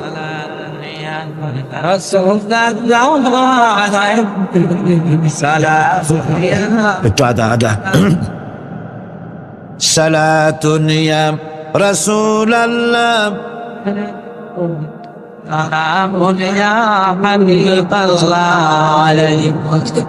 ভাইরা, ইহুদিদের অভিশপ্ত হওয়ার কারণটা কি? আল্লাহ রাব্বুল আলামিন বলেন, শোনো কারণ কি। وضربت عليهم المسكنة ذلك بأنهم كانوا يكفرون بآيات الله ويقتلون الأنبياء بغير حق ذلك بما عصوا وكانوا يعتدون। তাদের উপর দারিদ্র এবং অসহায়তার অভিশাপ বর্ষিত হয়েছে। এর কারণ হলো তারা আল্লাহ পাকের আয়াতকে অস্বীকার করেছে, তারা অকারণে আল্লাহর নবীদেরকে হত্যা করেছে এবং প্রত্যেকটি ব্যাপারে আল্লাহর শরীয়তের সীমা লঙ্ঘন করেছে। যুরিবাত আলাইহিমুল যিল্লাতু ওয়াল মাসকানা ওয়া বাউ বিগাদাবিন মিনাল্লাহ। আল্লাহ পাক বলেছেন, চিরকাল ইহুদিরা অভিশপ্ত, তাদের কোন আবাসস্থল হবে না, সারা জীবন ঘুরে বেড়াবে। আপনারা বলবেন, কই ঘুরে বেড়ায় না তো, তাদের তো জায়গা হইছে জেরুজালেমে, ইসরায়েলে, সেখানে তারা জায়গা করে নিয়েছে। তাহলে এটা কেমন হলো? এটা এইভাবে হচ্ছে, ওখানে তাদেরকে প্রতিষ্ঠিত করেছে আমেরিকা, ঠিক কিনা? আল্লাহ পাক কোরআন শরীফের মধ্যে বলেছেন, যদিও মানুষের সাহায্যে কোনো জায়গায় তাদেরকে আল্লাহর ইচ্ছায় অথবা মানুষের সাহায্যে কোথাও যদি জায়গা হয়, অপমানের জীবন যাপন করতে হবে সারাটা জীবন, কিয়ামত পর্যন্ত দুঃখে দুঃখে মরতে হবে, দেশে দেশে ঘুরে বেড়াতে হবে ভিক্ষুকের মতো। সে অবস্থাই হয়েছে। আমেরিকা ওদের উপর থেকে হাত উঠায় নিক, মধ্যপ্রাচ্যের আজকের ২০ ফোড়া ইসরায়েল, আমেরিকা যদি তাদের রুবুবিয়াতে প্রতিপালনের হাতটা উঠায় নেয়, তাহলে আরব দেশে যত লোক আছে যুদ্ধ করা লাগবে না, এক পাশে গিয়া পেশাব করলে ভাইসিয়া লোহিত সাগরে চলে যাবে। সুতরাং এই ইহুদিদের পথ অনুসরণ করা যাবে না। ইহুদিরা অপরাধ করছিল কি? একটু আগেই বললাম, তারা আল্লাহর আয়াতকে অস্বীকার করেছে, তারা নবীদেরকে হত্যা করেছে, এটাই হলো তাদের অপরাধ। তারা শরীয়তের ব্যাপারে বাড়াবাড়ি করেছে। আর খ্রিস্টানরা, তাদের অপরাধ কি? তাদের অপরাধ হচ্ছে তারা আল্লাহর বিধানের উপরে তারাও বাড়াবাড়ি করেছে। তারা নিজেদের আল্লাহর বিধান বাদ দিয়ে নিজেদের মন গড়া জীবনযাপন শুরু করেছে। তারা ঈসা আলাইহিস সালামকে আল্লাহর ছেলে বানাইছে। তারা মদ খায়, তারা জেনা করে, তারা শুকর খায়। তাদের উপরে শরীয়তকে সম্পূর্ণ বুড়ো আঙ্গুল দেখায়া তারা মুশরিকের চাইতেও খারাপ হয়ে গিয়েছে, ঠিক কিনা? এরা, হিন্দুরা কখনো বলে না যে আল্লাহর ছেলে মেয়ে আছে, বলে নাকি? কিন্তু ওরা আল্লাহর ছেলে বানাইছে, মেয়ে বানাইছে, বউ বানাইছে। নাউজুবিল্লাহ। আমেরিকায়, ইংল্যান্ডে, সেসব জায়গায় গির্জায় আজ আর খ্রিস্টান যাওয়ার লোক নাই। সপ্তাহে একদিন ইবাদত করে, সানডে। সেই সপ্তাহের একদিনও ইবাদত করতে লোক পাওয়া যায় না। সেদিন তারা ফুর্তিনার্তি করার জন্য বউ বাচ্চা নিয়ে, মদ টদ নিয়ে, সিবেচি গিয়ে কাপড় চোপড় ভালাইয়া যা খুশি তাই করে। তারা মসজিদে আসে, কি বলে, গির্জায় যায় না। ফলে আমার নিজের চোখে দেখেছি বহুত গির্জা এমন আছে যার সামনে লেখা আছে ফর সেল, বিক্রয়ের জন্যে। এই সাইনবোর্ড যখন লাগায়, এলাকার মুসলমানেরা চান্দা তুলিয়া গির্জা কিনা সব সমানে মসজিদ বানাইতেছে। ইংল্যান্ডে আজ থেকে ১০০ বছর আগে মসজিদ ছিল মাত্র একটা। সেই গ্রেট ব্রিটেনে এখন মসজিদের সংখ্যা ৭,০০০-এর উপরে। আলহামদুলিল্লাহ। সুতরাং এই খ্রিস্টান এবং ইহুদিদের পথ অনুসরণ করা যাবে না। কিন্তু তারপরেও আমরা অনুসরণ করছি না? করছি না? করছি। বিশ্বকবি, কবি সম্রাট আল্লামা ডক্টর ইকবাল রহমাতুল্লাহ আলাইহি সুন্দর করে বলেছেন, वज़अ में हो तुम नसारा तो तमद्दुन में हो नूद। वज़अ में हो तुम नसारा तो तमद्दुन में हो नूद। ये मुसलमान है जिन्हें देख के शर्माए यहूद। চাল চলনে হিন্দু তুমি, বেশভূষাতে খ্রিস্টান, মুসলমান এই যারে দেখে ইয়াহুদ করে লজ্জা জ্ঞান। তুমি নাকি মুসলমান? কাপড় চোপড় দেখলে মনে হয় তুমি তো খ্রিস্টান। জামা কাপড় তোমার অবস্থা দেখলে মনে হয় তুমি খ্রিস্টান। তোমার ওঠা বসা বিয়ে শাদী সংস্কৃতি দেখলে মনে হয় তুমি হিন্দু। আর তোমার লেনদেন দেখলে ইহুদিরা পর্যন্ত তোমাকে ঘৃণা করে। কথা ঠিক কিনা? কথা ঠিক কিনা? এই হলো মুসলমানদের অবস্থা। সুতরাং আল্লাহ পাক বলছেন ইহুদিদেরকে ছাড়তে হবে, খ্রিস্টানদের অনুকরণ ছাড়তে হবে। ইহুদি খ্রিস্টান সকলের অনুকরণ ছেড়ে দিয়ে নিয়ামত প্রাপ্ত ওই 4 শ্রেণীর লোকের অনুসরণ করতে হবে, তাহলেই খাঁটি মুসলমান হওয়া যাবে। কোন আলহামদুলিল্লাহ। এই হলো সূরা ফাতিহা, যা গত আজকের দিন সহ 5 দিন আমরা আলোচনা করলাম। কোন আলহামদুলিল্লাহ। এখন এই সূরা ফাতিহাকে আমি আপনাদের পকেটে উঠায় দিতে চাই, যাতে করে মনে থাকে। 5 দিনের অনেক কথা এক জায়গায় করে দিলে মনে করতে সুবিধা হবে, ঠিক কিনা? মনে রাখতে সুবিধা হবে। সূরা ফাতিহা আয়াত কয়টা? এই 7টি আয়াতের 7টি শিক্ষা আছে। সূরা ফাতিহার শিক্ষা 1, সকল প্রশংসা কেবলমাত্র, হাদিস শরীফে এসেছে, ইদা মুদিহাল ফাসিকু ইহতাজ্জাতিল আরশ। যখন কোন ফাসিকের প্রশংসা করা হয়, যে ব্যক্তি নামাজ পড়ে না, রোজা করে না, দিন মানে না, ঈমান নাই, চরিত্র নাই, এমন লোককে যখন প্রশংসা করা হয়, আল্লাহ পাকের আরশ গোসায় থরথর করে কাঁপতে থাকে। সুতরাং সমস্ত প্রশংসা হবে কার? পার্লামেন্টে যখন বাজেট বক্তৃতা হলো, বাজেটের উপরে 39 ঘন্টা আলোচনার সুযোগ এলো। আমি দেখলাম প্রত্যেকেই আলোচনার সময় বলছেন, আমি স্মরণ করছি সহস্র বছরের অমুক, শ্রেষ্ঠ অমুক, আমার নেতা অমুক, এভাবে বলছে। প্রত্যেকেই দাঁড়িয়ে বলছে, আমি স্মরণ করি অমুক আর তমুক। আমি খুব চিন্তায় পড়ে গেলাম, আহারে, পৃথিবীর 2য় বৃহত্তম মুসলিম দেশ, আমার আল্লাহর নাম উঠছে না। আমি সময় পেলাম 25 মিনিট। তথ্য মন্ত্রণালয়ের কলিজা তো পুঁটি মাছের মতো বড়, সেই জন্য আমার বক্তব্য তারা দেয় নাই। ওই 25 মিনিটে আমি যে আলোচনা করেছি, আমি প্রথম দাঁড়ায়া আমার তৃপ্তি, মনে হয় এই রকমের তৃপ্তি আমার কখনো নিকট বর্তমানে কোনোদিন হয়েছে কিনা আল্লাহই জানে। ওই দিন আমি যা তৃপ্তি পেয়েছি, আমি দাঁড়িয়ে বললাম নাহমাদু নুসাল্লি আলা হামদ সানা কুইয়া।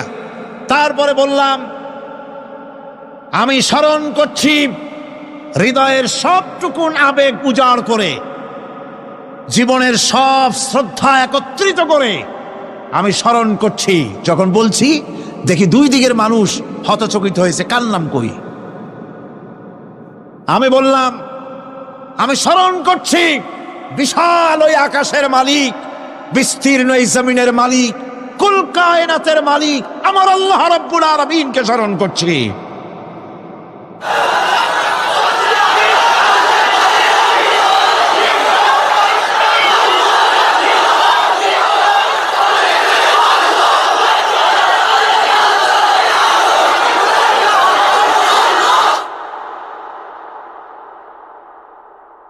সুতরাং আমি দারুণ তৃপ্তি পেয়েছি। আপনাদেরকেও বলি, প্রশংসা হবে কেবলমাত্র আল্লাহ পাকের। প্রশংসা কার?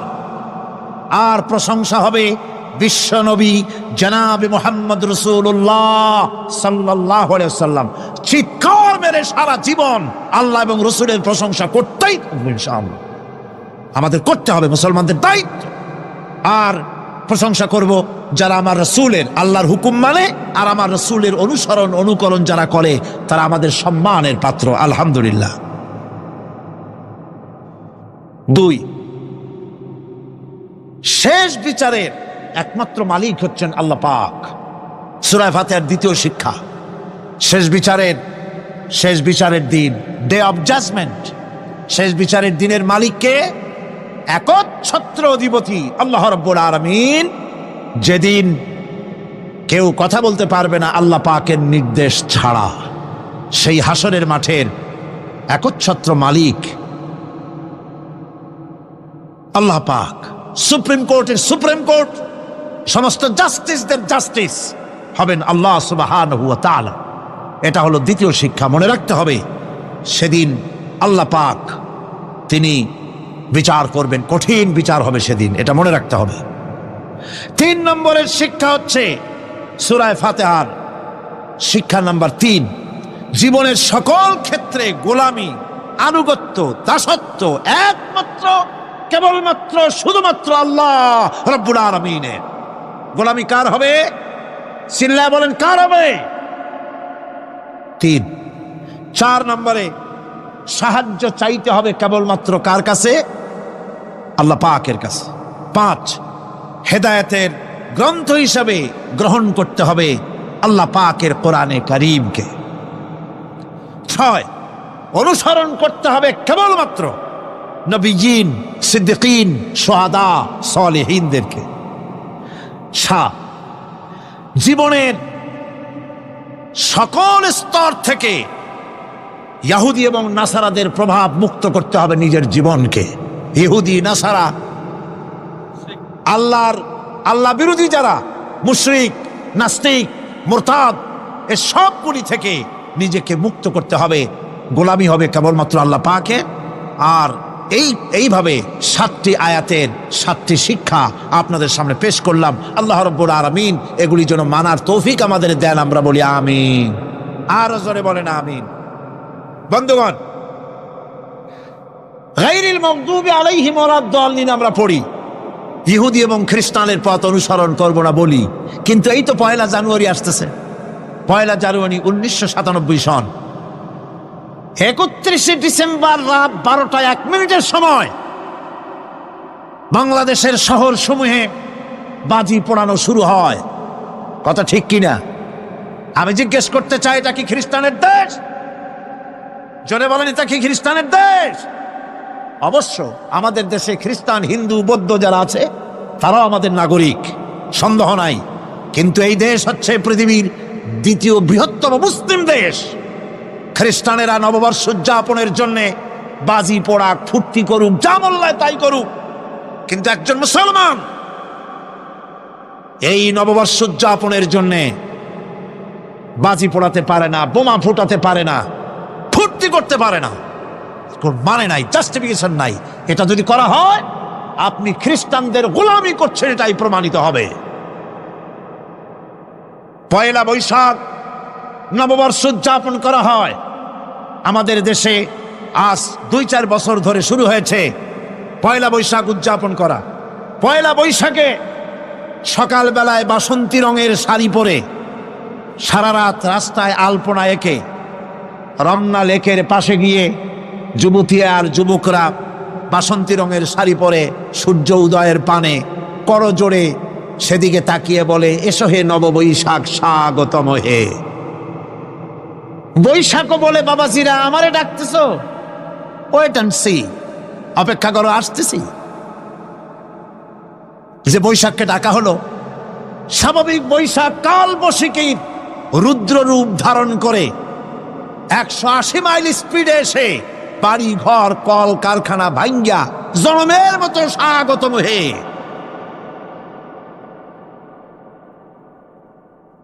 এরপর রাজনৈতিক নেতৃবৃন্দ এবং বুদ্ধিজীবী, ছাত্রছাত্রী, শিক্ষক, 1 শ্রেণীর শিক্ষকবৃন্দ মঙ্গল প্রদীপ জ্বালিয়ে দিনের সূচনা করেন। কুকুরের মুখোশ, গাধার মুখোশ, কুমিরের মুখোশ পরে মিছিল করেন। ঢোল, আরো কি হাবিজাবি বাজাইয়া ফুর্তির চোটে সিটই পড়বে না খারাপ হয়ে থাকবে দিশা করতে পারে না। ঠিক কিনা কন? আমি জিজ্ঞেস করি, পয়লা বৈশাখের সাথে উদযাপন, নববর্ষ উদযাপনের সাথে মুখোশ পরার সম্পর্ক কি? গরু আর গাধার শূকরের মুখোশ পরে আপনি কি বুঝাতে চান যে নতুন বছরটা জাতির সাথে গাধার মতো ব্যবহার করবেন অথবা কুকুরের মতো? নাউযুবিল্লাহি মিন যালিক। মুসলমানদের জন্য জায়েজ নাই, হারাম হারাম। বৈশাখের কোনো গুরুত্ব নাই।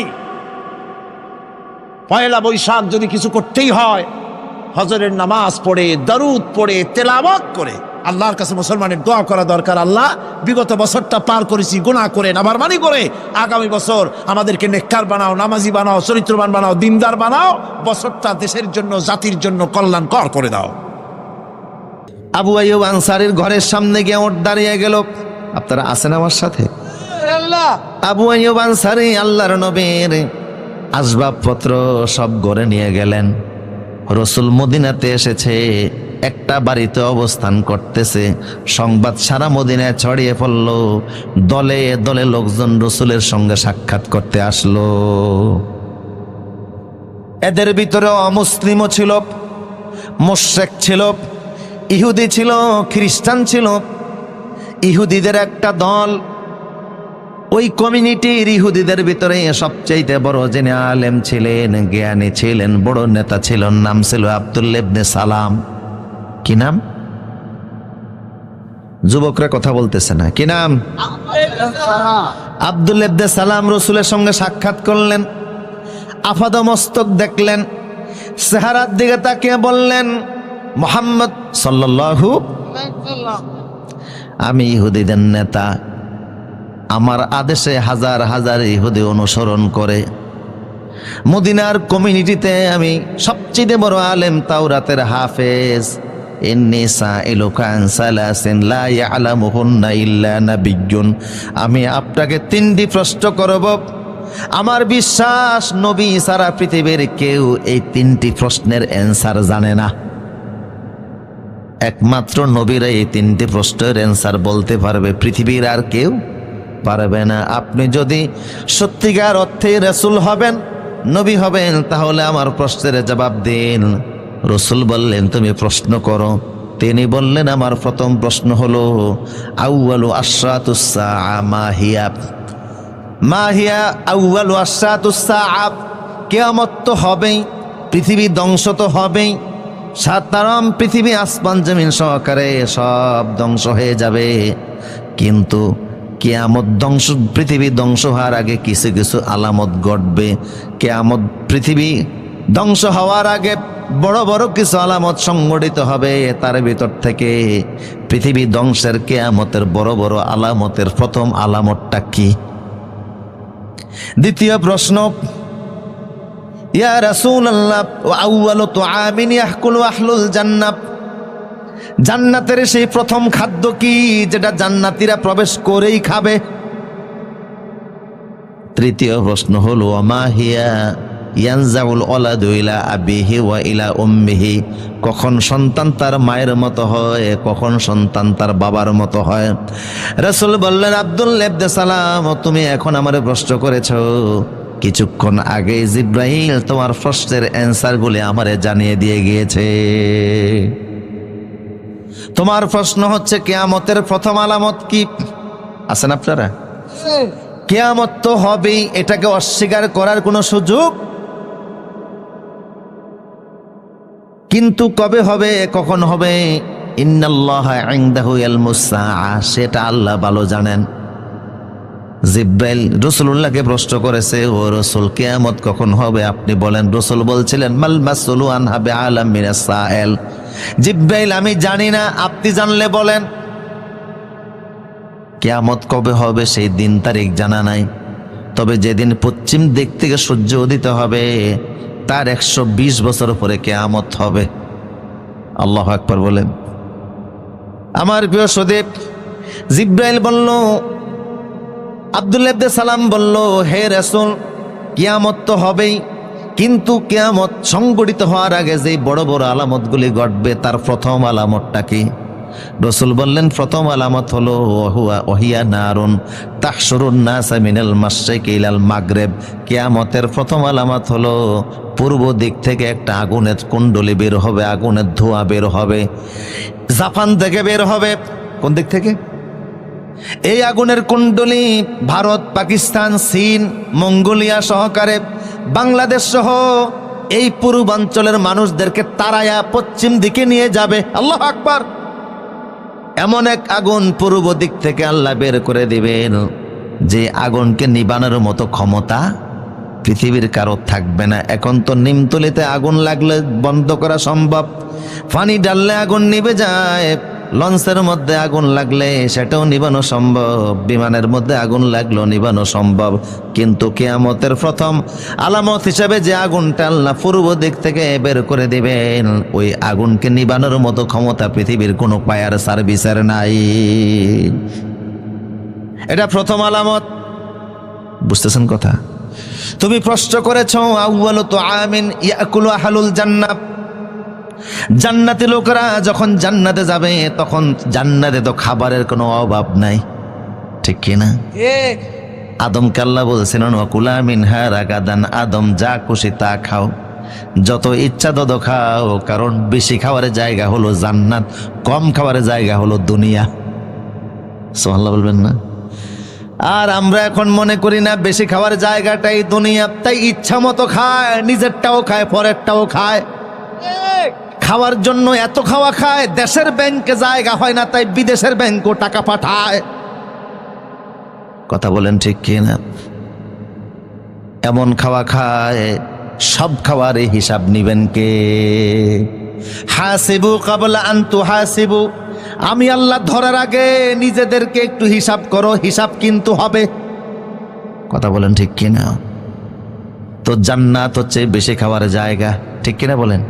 আর দুনিয়াতে আপনি যত খাবারই খান স্বাদ পাবেন মাত্র 6 প্রকার। 6 প্রকারের বাইরে পৃথিবীতে কোনো স্বাদ নাই। আমি একবার দুবাইতে বুফের খানা খেলাম, প্রায় 100 প্রকারের আইটেম আমার সামনে দিছে। তা আপনি আর কয়টা খাবেন? যত খাবার খান স্বাদ 6 প্রকার, টক, ঝাল, মিষ্টি, ন্যানো, তেতো, পানসা। এই 6-এর বাইরে কোনো স্বাদ দুনিয়াতে আপনি পাবেন না, হাজারো প্রকার খাবার খেলেও। কিন্তু আল্লাহ বলছেন আলাম নাজআল্লাহু আইনাইন ওয়া লিসানান ওয়া শাফাতাইন, তোমাদেরকে আমি আল্লাহ টেস্টিং বাট জিহ্বা দিয়েছি, এই জিহ্বার মধ্যে স্বাদ দেওয়ার জন্য 10,000 সেল আছে। দুনিয়াতে পাইলেন মাত্র 6 প্রকার, বাকি যত স্বাদ আছে 9,994 প্রকার স্বাদ আল্লাহ জান্নাতে দান করে দিবে। আমরা বেশি খাই অবশ্য নিজের বাড়িতে না, আরেকজনের বাড়িতে, ঠিক কিনা বলেন? কম খাবেন, বরকত আছে না নাই? এক জায়গায় মেজবানির আয়োজন হয়েছে, গৃহকর্তা আসছে আমেরিকা থেকে, গরু লাগে গ্রামবাসীর 5টা, উনি জবাই করছে 10টা। এর মধ্যে 2 গ্রামের মানুষ আমন্ত্রিত, 1 গ্রামের লোকেরা রাগ করে আসে নাই। উনি বললেন ঠিক আছে, বাকি গ্রামে যারা আছে ইচ্ছা মতো খাও। এরা ডাকলো, ফলাও খেয়াল লাভ কি, শুধু গোস্ত। এক লোক এমন খাওয়া খাইছে এখন দম ছাড়তে পারে না, নাকের আগা দিয়া দম আসে আর যায়। ও শীতুয়া শুয়া উপরের দিকে মুখটারে কাট করে দিয়া আজরাইলে ডাকতে আছে। পরিস্থিতি বড় জঘন্য, যে কোনো সময় লাশ হইতে পারে। লোকজন বলল জমিদার সাহেব আপনি যে আয়োজন করছেন এত সম্মানের চাইতে আরো তো বেজ্জি দেওয়ার সম্ভাবনা বেশি। এই লোক যদি এখন মারা যায় পত্র পত্রিকায় ফেসবুকে আপনার বিরুদ্ধে কথা উঠবে, তাড়াতাড়ি এরে সুস্থ করেন। উনি ডাক্তার ডেকে আনলেন, ডাক্তার ও চেহারা দেখা কয় বুঝতে পারছে একটু বেশি খেয়েছে আর কি, সমস্যা নাই, মাত্র 5 মিনিটের কাজ। আমি একটা ট্যাবলেট বানাইছি, তুমি যদি এটা গিলে ফেলো 5 মিনিটের মধ্যে ফ্যাট ক্লিয়ার হয়ে যাবে। উনি কয় ডাক্তার আমাদের কোনো আক্কল আছে? এত বড় ট্যাবলেটটা খাইতে ফেললে আমি তো গোশত আরেক টুকরা খাইতাম।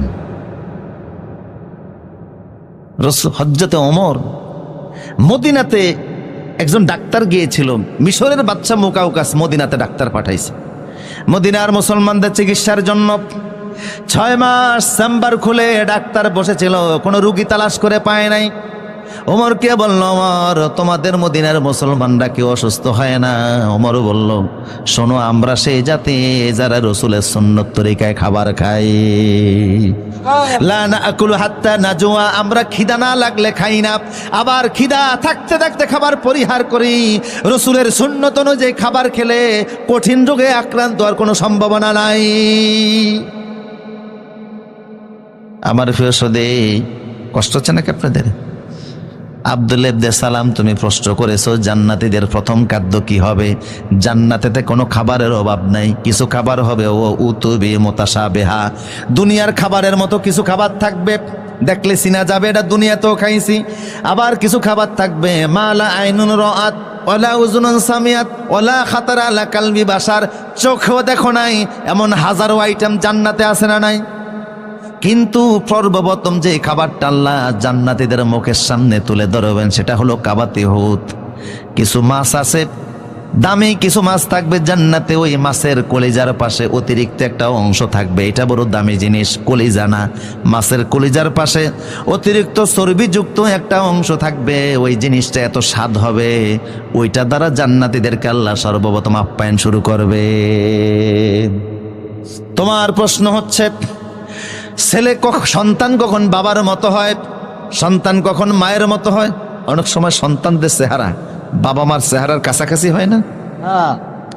রসুল বললেন যে দেখো, ফিতার পৃষ্ঠদেশ থেকে যখন এক স্পাম বের হয়, ইয়াখরুজু মিন বাইনিস সুলবি ওয়াত তারাইব, আর মায়ের বক্ষপিঞ্জর থেকে ওবাম বের হয়, এটা ভাইজিনাল লিকুইড, এটা যদি বের হয়, বাবারটা যদি স্পামটা যদি আগে বের হয় তাহলে সন্তান বাবার চেহারার মতো হয়, যদি মা ওবামটা আগে বের হয় তাহলে সন্তান মায়ের মতো হয়। আম মজলিসে এর চাইতে আর অন্য কোনো ভাষায় আমার বলার সুযোগ নাই। আব্দুল্লাহ ইবনে সালাম বললেন, হে রাসূল, আপনি যা বলছেন হুবাহুব তাওরাতের সাথে মিলে গেছে, আমি সাক্ষ্য দিচ্ছি আপনি আল্লাহর রাসূল। হাত ইয়াদাক, আপনার হাত আগে দেন, আমারে পড়েন, আশহাদু আল্লা ইলাহা ইল্লাল্লাহু ওয়াহদাহু লা শারীকা লাহু ওয়া আশহাদু আন্না মুহাম্মাদান আবদুহু ওয়া রাসূলুহু। কালেমা পড়ে তিনি মুসলমান হয়ে গেলেন। বললেন, হে রাসূল, আমি যে মুসলমান হয়ে গেলাম, আমি আগের থেকেই জানি যে আপনি আল্লাহর রাসূল। শুধু আমি নই, তামাম মদিনাতে এমন কোন ইহুদি নাই যে আপনারে চিনে না, কারণ তাওরাতে, ইনজিলে, আসমানি কিতাবে আপনার হুবাহুব যা বর্ণনা হয়েছে বাস্তব মুহাম্মদ। ইহুদিরা রাসূলকে কেমন চিনতো, আমার সাবজেক্ট খুব গুরুত্বপূর্ণ, তারপরে লোভ সামলাতে পারতেছেন। একটা হাদিস শোনাচ্ছি আপনাদেরকে, কষ্ট হচ্ছে মনে হয় আপনাদের। রাসূল সাল্লাল্লাহু আলাইহি ওয়াসাল্লাম যখন খাইবার বিজয় করলেন, খাইবার মদিনা থেকে প্রায় 70 কিলোমিটার দূর।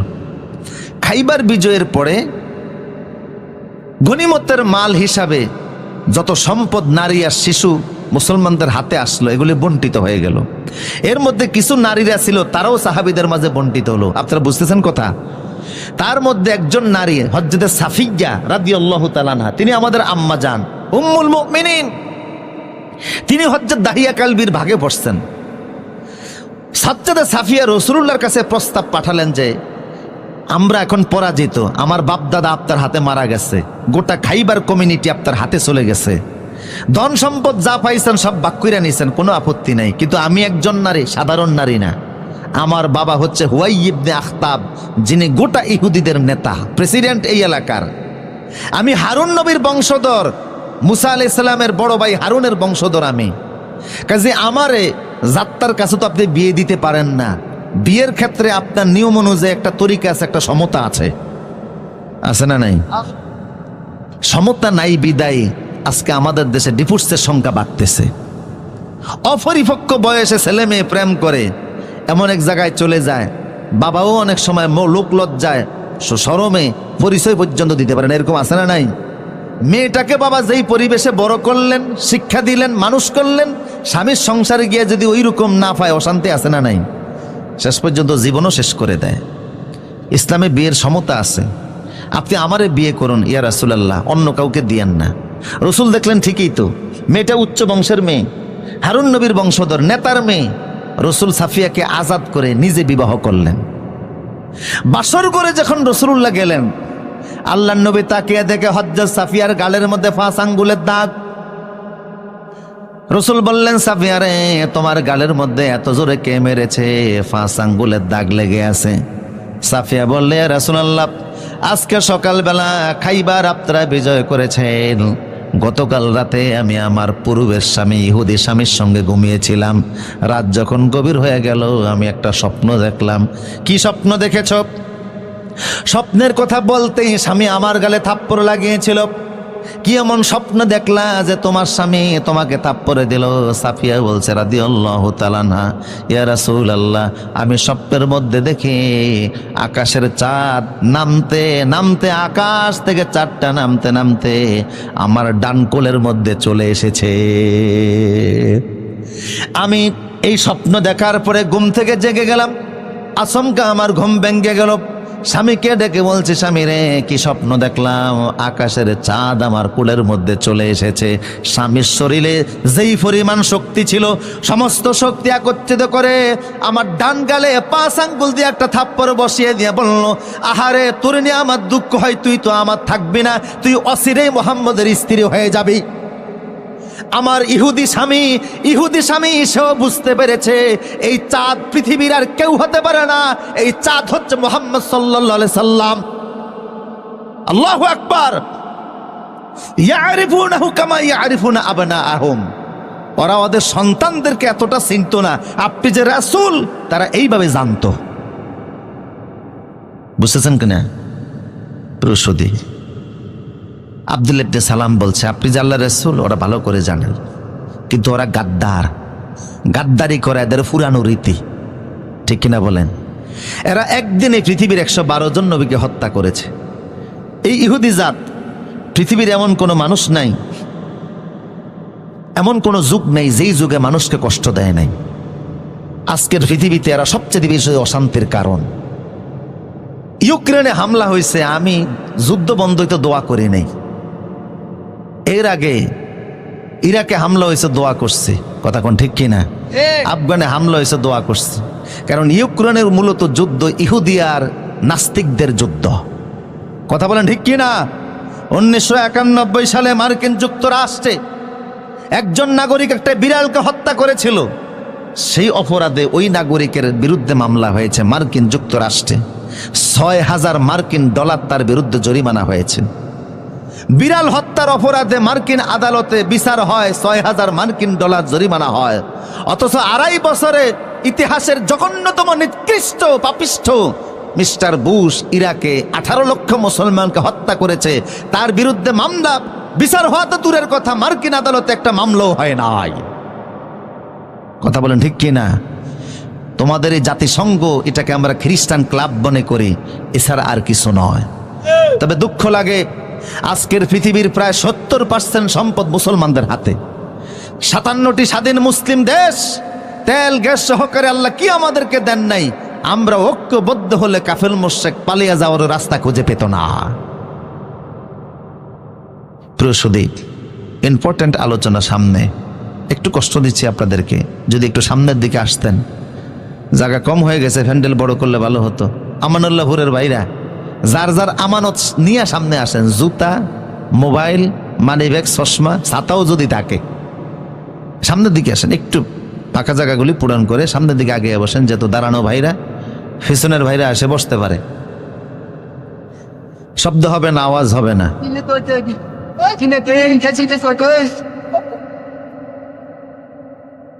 ব্যাস, কোনো আওয়াজ হবে না, সবাই যার যার জায়গা নিয়ে বসে যায়।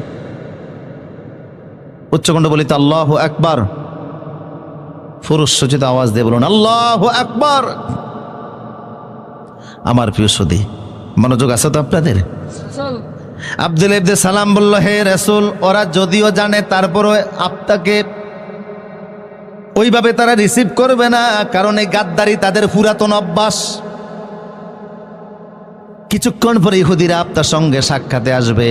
আমি একটু আড়ালে যাই, লুকিয়ে যাই, পর্দার আড়ালে যাই। আপনি ওদেরকে ইসলামের আহ্বান জানাবেন, এরপরে আমার সম্পর্কে জানতে চাইবেন, দেখেন ওরা কি বলে। আব্দুল্লাহ ইবনে সালাম একটু পর্দার আড়ালে গেলেন। কিছুক্ষণের মধ্যে ইহুদিদের বড় একটা দল রসুলের সঙ্গে সাক্ষাৎ করতে আসলো। কথা বুঝতেছেন কিনা? আবু আইয়ুব আনসারীর ঘরে আসলো। ওরা আসার পরে সব ইহুদিদের আল্লাহ রাসূল বলেন, ও ইহুদিরা, বলি আহলাল কিতাব তাআলাউ ইলা কালিমাতিন সাওয়াইন বাইনানা ওয়া বাইনাকুম আল্লা না'বুদা ইল্লাল্লাহ। ও ইহুদিরা, তোমরা তো জানো আমি আল্লাহর রাসূল, এতে কোনো সন্দেহ নাই। আমি কোরআনের সাথে করে নিয়ে এসেছি, সর্বশেষ নবী হিসাবে এসেছে, রাসূল হিসাবে এসেছে। ঈসা এবং মূসা ওনারা আমার ব্যাপারে সত্যায়ন করেছেন, ভবিষ্যৎবাণী করে গেছেন যে আমি আসব। আমি যখন এসেই গেলাম, তোমরা আমার হাতে হাত রেখে কালেমা পড়ে মুসলমান হয়ে জান্নাতি হয়ে যাও। ইহুদিরা বলল না, বাপ দাদার ধর্ম ছাড়ব না। রাসূল বলেন, এটা তোমাদের ব্যক্তিগত ব্যাপার। কথা বুঝেন কিনা? তবে তোমাদের মধ্যে কাইফা ফিকুমুর রাজুল আব্দুল ইবনে সালাম, তোমাদের না একজন নেতা আছে আব্দুল ইবনে সালাম, উনি কেমন মানুষ?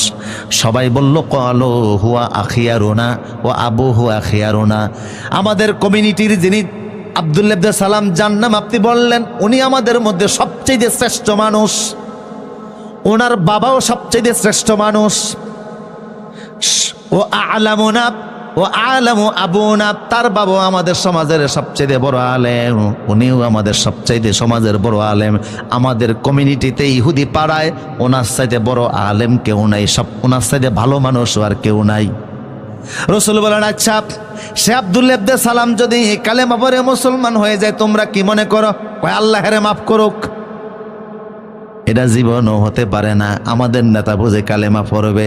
এমন সময় পর্দার আড়ালে লুকানো থেকে আব্দুল্লাহ ইবনে সালাম সামনে এসে বললেন, ইহুদিরা তোমরা সাক্ষী থাকো, আশহাদু আল্লা ইলাহা ইল্লাল্লাহু ওয়াহদাহু লা শারীকা লাহু ওয়া আশহাদু আন্না মুহাম্মাদান আবদুহু ওয়া রাসূলুহু।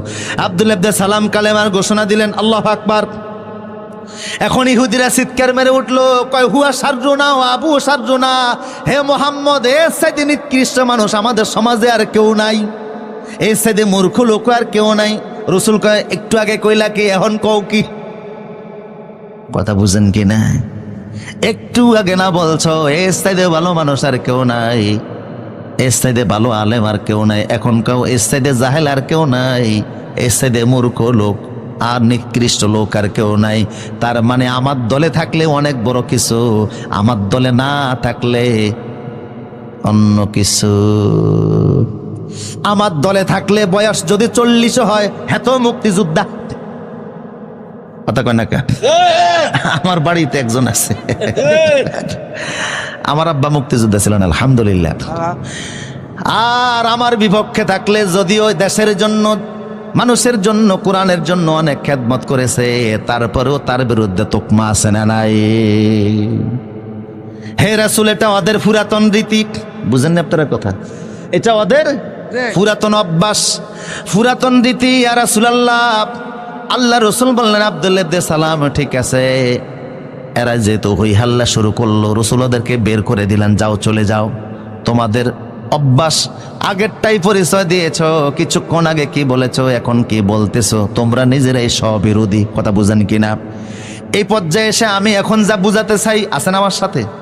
এই আব্দুল্লাহ ইবনে সালাম, উনি কালেমা পড়লেন, সহিভাবেই পড়লেন, ওনার সাথে আরো একদল ইহুদি সবাই কালেমা পড়ে মুসলমান হয়ে গেছে। আব্দুল্লাহ ইবনে সালাম এমন খাঁটি মুসলমান হলেন, আল্লাহ রাসূল এক হাদিসে বললেন, ওহুয়া আশিরুন মিন আশারাতিন মিন আহলিল জান্নাহ, জান্নাতের যদি 10 জন লোকের লিস্ট করা হয়, ওই জান্নাতের 10ম ব্যক্তি হলো আব্দুল্লাহ ইবনে সালাম। জান্নাতি যদি 10 জন লোকের লিস্ট করা হয়, ওই 10 জন লোকের একজন হলো আব্দুল্লাহ ইবনে সালাম।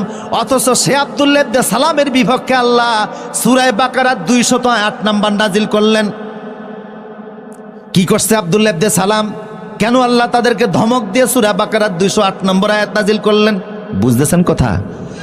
আব্দুল্লাহ ইবনে সালাম সেই যুগে ইসলাম কবুলের পরে ইসলামের পরিপূর্ণ বিধিবিধান মানতেছিল, রাসূলের শরীয়তের প্রত্যেকটা বিধিবিধান পালন করতেছিল, নামাজ পড়তেছিল, হজ যাকাত কুরবানি, শরীয়তের যত বিধিবিধান সব পালন করতেছে। কিন্তু পাশাপাশি মূসা নবীর শরীয়তেরও কিছু জিনিস মানতে শুরু করছে। কথা বুঝেন কিনা? কষ্ট হচ্ছে মনে হয় আপনাদের? মূসা নবীর শরীয়তের কিছু বিধিবিধান আব্দুল্লাহ ইবনে সালাম মানে। মুহাম্মদ সাল্লাল্লাহু আলাইহি ওয়াসাল্লামের শরীয়তের বিধিবিধানও মানে। আল্লাহ ধমক দিয়ে আয়াত নাযিল করলেন, খবরদার ইসলাম আসার পরে অন্য কোন ধর্মের বিধান আমি আল্লাহ অ্যাকসেপ্ট করব না। মুহাম্মদ সাল্লাল্লাহু আলাইহি ওয়াসাল্লামের শরীয়ত আসার পরে অন্য কোন নবীর শরীয়তকে আমি আল্লাহ স্বীকৃতি দিব না। আল্লাহু আকবার। এই সাহাবীদেরকে আল্লাহ ধমক দিচ্ছেন। মুসা নবীর শরীয়ত মানতেছে। এখন বলেন আপনারা, মুসা নবী কি ইসলামের বাইরে? কথা কয় না। উনিও তো আল্লাহ রাসূল ছিলেন, সাধারণ রাসূল। ওয়াকাল্লামাল্লাহু মূসা তাকলিমা, যিনি আল্লাহর সাথে সরাসরি বিনা তারের কানেকশনে কথা বলতেন। তুর পাহাড়ে গিয়ে যখনই আল্লাহরে ডাক দিতেন, আল্লাহ ডাকে সাড়া দিতেন। কথা বলতে গিয়ে বলছেন, আল্লাহ কথা বলতে এত মজা, না জানি তোমার দেখতে কত মজা। আল্লাহ বললেন, না দেখার চিন্তা কইরো না।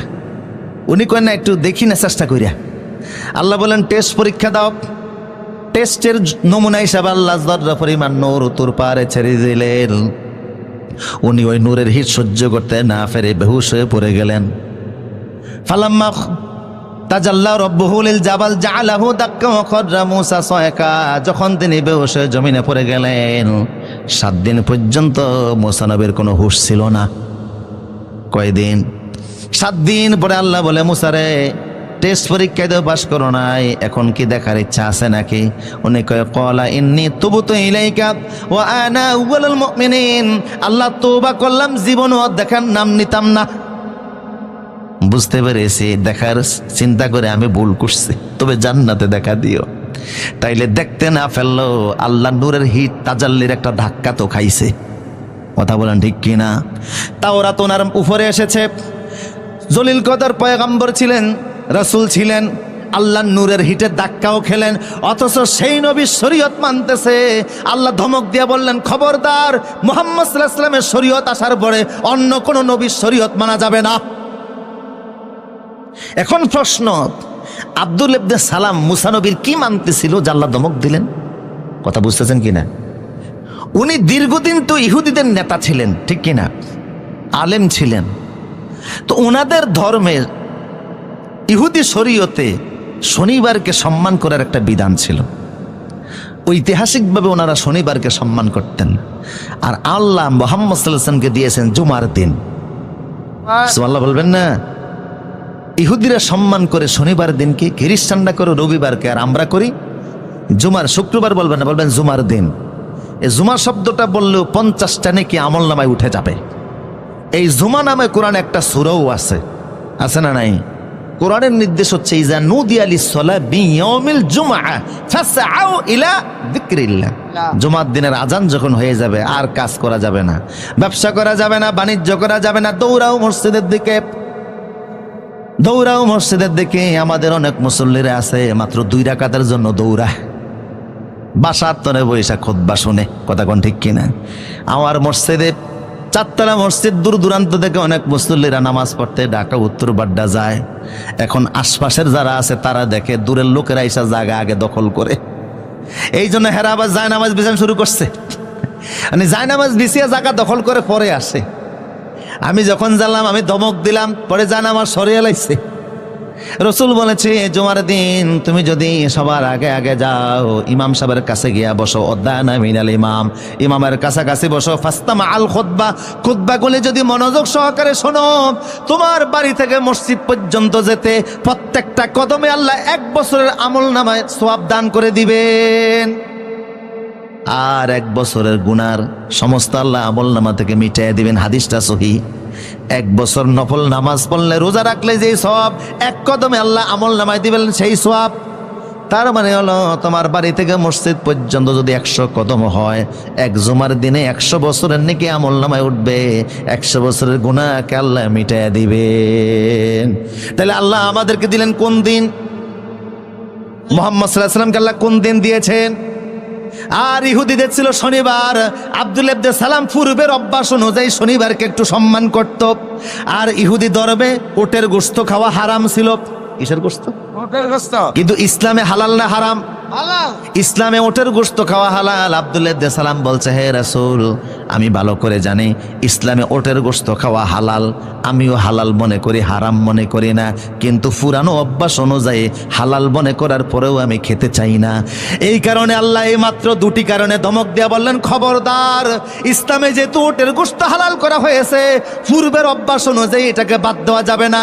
অসুস্থতার কারণে, রোগের কারণে তুমি গোশত না খাও, সেটা ভিন্ন জিনিস, কিন্তু মুসা নবীর শরীয়তের কারণে ওটের গোশত ছেড়ে দিবে, এটা আমি আল্লাহ বরদাস্ত করব না। কথা বুঝতেছেন কিনা? তোমার ডায়াবেটিস আছে, হার্টের রোগ আছে, তুমি গরুর গোশত না খাও, সেটা ভিন্ন জিনিস, কিন্তু অন্য ধর্মের ফিতির কারণে তুমি গরুর গোশত ভালোবাসবা না, গরু কুরবানি দিতে পারবা না, গরু কুরবানি দিলে অন্য ধর্মের প্রতি তোমার অশ্রদ্ধা হয়, এটা ইসলাম কখনো মেনে নিতে পারবে না। ভিন্ন ধর্মের কারণে শরীয়তে মুহাম্মদের কোন জিনিসকে অবজ্ঞা করা হবে, এটার কোনো সুযোগ নাই। কেমন সাহাবীদেরকে আল্লাহ ধমক দিলেন, শনিবারকে সম্মান করে আর ওটের গোশত খায় না, আল্লাহ ধমক দিয়ে দিলেন, খবরদার, মুহাম্মদ সাল্লাল্লাহু আলাইহি ওয়াসাল্লামের শরীয়তে যা আসছে তা মানতেই হবে। কথা বলেন ঠিক কিনা? এর বাইরে অন্য কোনো ধর্মের বিধিবিধান মানা, এতক্ষণ তো যে কইছেন, এবার আপনাদেরকে ধরতেছে। এই যে খেলা আসছে, কি আসছে, এই খেলা শব্দ নিয়ে তো এখন কত মুসিবত, কয় খেলা হবে, এটা আর যাই হোক রাজনৈতিক ভাষা হতে পারে না। কথা বলেন ঠিক কিনা? রাজনীতি একটা আদর্শ, ঠিক কিনা বলেন? এখন আর্জেন্টিনা আর ব্রাজিল খেলতেছে না, আমার দেশের 30 লক্ষ শহীদের বিনিময়ে দেশ স্বাধীন হলো, এই দেশের পতাকাও যুবকরা এত উড়ায় না, ব্রাজিল আর আর্জেন্টিনার পতাকা যত উড়ায় তো উড়ায়, ভোট ডিম বিক্রি করে পয়সা দিয়ে পতাকা উড়াইতে গেছে, বউ ঝাড়ু নিয়ে দৌড়ান শুরু করছে। বগুড়াতে দেখলাম যে ব্রাজিল গ্রেপ্তার হয়েছে। আরে বাবা, বাংলাদেশে ব্রাজিল গ্রেপ্তার হয়েছে মানে কি? দেখলাম এক মামলার 22 মামলার আসামি শীর্ষ সন্ত্রাসী, ওরে পুলিশে পাইয়া গ্রেপ্তার করছে, পত্রিকার শিরোনাম যে ব্রাজিল গ্রেপ্তার। আর তুমি আর্জেন্টিনা সাপোর্ট করো, দক্ষিণ আমেরিকার একটা সবচেয়ে বড় দেশ হলো আর্জেন্টিনা, সেই দেশে আজান দেওয়া নিষিদ্ধ। কি নিষিদ্ধ? আজান দেওয়া নিষিদ্ধ। 4,45,00,000 লোক ওই দেশে বসবাস করে, এর ভিতরে 91% হলো খ্রিস্টান, রাষ্ট্রীয় ধর্ম হচ্ছে খ্রিস্টান। 91% লোক বসবাস করে, 3% ইহুদি, 2% হলো মুসলমান। বিশাল বড় দেশ, সেই দেশের অর্ধেক ম্যানুফ্যাকচারিং থেকে তাদের 25% রেমিটেন্স আসে। খ্রিস্টানদের দেশ, রাষ্ট্র ধর্ম খ্রিস্টান। যেই দেশের পতাকা তুমি তোমার দেশে টানা, অথচ সেই দেশের জাতীয় খেলা কিন্তু ফুটবল না। বুঝতেছেন নি কথা? আর্জেন্টিনার জাতীয় খেলা হচ্ছে ফাতো। কি আমার দেশের জাতীয় খেলার নাম কি? হ্যাঁ, হাডুডু। খেলছেন নি? ছোটবেলায় খেলছে, ঠ্যাং না ধরে না, এর নাম হাডুডু। কিন্তু যেই দেশের কথা বলছে আর্জেন্টিনা, সেই দেশের জাতীয় খেলার নাম হলো ফাতো। এটা ঘোড়ার উপরে দাঁড়িয়ে বৈশা খেলতে হয়, কম্বিনেশন মার্ক খেলা। সারা পৃথিবীতে তারা খেলার ফুটবলে পরিচিত। 1978 সালে তারা একবার বিশ্বকাপ ফুটবল জিতেছে, 1986 সালে বিশ্বকাপ ফুটবল জিতেছে। আমার দেশের এমন কোন যুবক নাই মেসি আর ম্যারাডোনার নাম না জানে। কথা কোন ঠিক কিনা?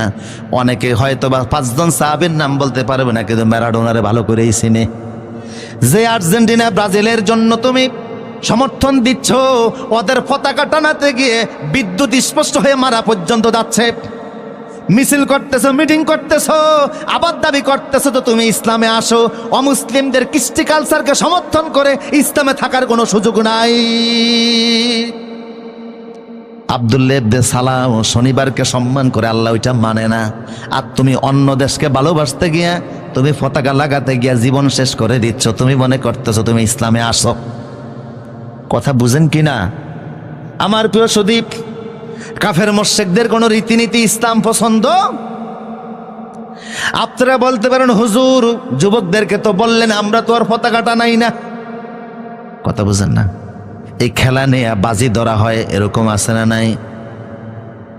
খেলা ধরতে গিয়ে মিছিল হয়, মিটিং হয়, পয়সা খরচ হয়, একটার প্রতি ইসলামের কোনো সমর্থন? আমার প্রিয় সুদীপ, আল্লাহ পাক বললেন, ও সাহাবীরা, খবরদার, ইয়া পড়েন, ইয়া আইয়ুহাল্লাযীনা আমানু দুখুলু ফিস-সিলমি কাফা ওয়া লা তাত্তাবিউ খুতুওয়াতিশ শাইতান ইন্নাহু লাকুম আদুউম মুবিন। ও ঈমানদারেরা, ঈমান আনো, তারপর ইসলামে প্রবেশ করো। আব্দুল্লাহ ইবনে সালামের মাধ্যমে আল্লাহ আমাদেরকে বুঝাচ্ছেন, ইসলামে প্রবেশ করলে অন্য ধর্মের রীতিনীতি আদর্শ মানার কোনো সুযোগ।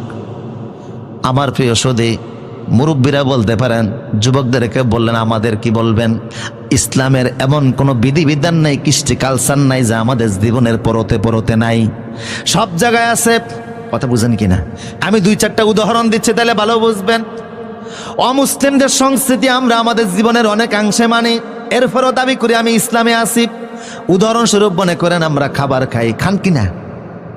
খাবার খাইতে গেলে খাবার কিনা লাগে কিনা? রাসূলুল্লাহ কিন্তু খাবার কিনতেন মক্কায়। হয়তোবা আবু জেহেল যেই দোকান থেকে চাউল কিনতো, রাসূলও সেই দোকান থেকেই চাউল কিনতেন। কথা বুঝেন কিনা? আবু জেহেল হয়তোবা যে দোকান থেকে আটা কিনতো, রাসূলও সেই দোকান থেকে আটা কিনতেন। এতে কিন্তু আবু জেহেল অমুসলিমদের অনুসরণ হয় না। বিষয়টা এমন না যে আবু জেহেল, উতবা, সাইবা যেই দোকান থেকে বাজার করবে, যেই মার্কেট থেকে সদাই কিনবে, মুসলমান সেই মার্কেট থেকে কিনতে পারবে না। তাই রাসূল সিরিয়া থেকে বাতাইন না খাইতেন, ঘটনাটা এমন না। বরং একই দোকান থেকে হয়তোবা কিনতেন, একই বাজার থেকে কিনতেন। চাউল কেনার মধ্যেও কোনো অসুবিধা নাই, কাপড় কেনার মধ্যে কোনো অসুবিধা নাই, সদাই কেনার মধ্যে অসুবিধা নাই। অসুবিধা হলো খাওয়ানোর মধ্যে। খাইতে গেলে আমার একটা কালচার আছে, সংস্কৃতি আছে, ওদেরও একটা কালচার। যখন মুসলমান খাইতে যায়, রাসূল বলেন আমার সংস্কৃতি হলো কুল বিসমিল্লাহ। যখন তোমরা খাবার খাবা তখন তোমরা বিসমিল্লাহ বলে খাবার খাও। কিন্তু আবু জাহেলরা যখন খাবার খাইতো, ওরা বলতো কুল বিল বিল বিসমিল উজ্জা বিসমিল্লাহ।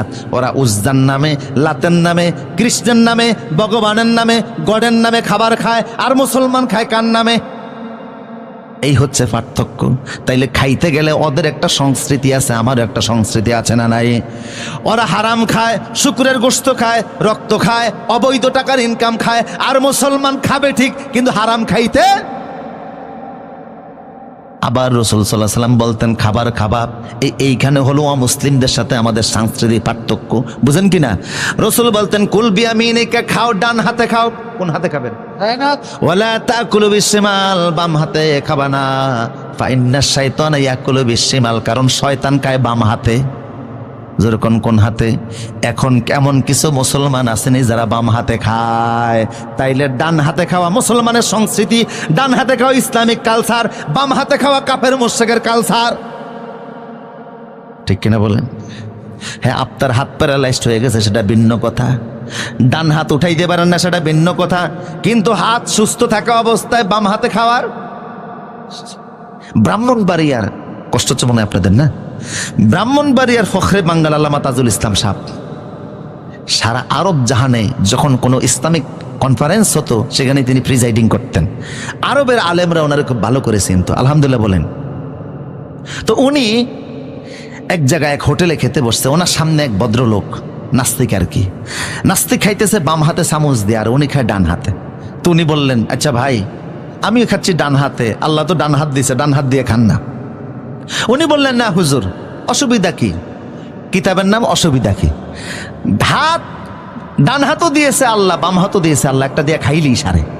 কথা বুঝেন কিনা?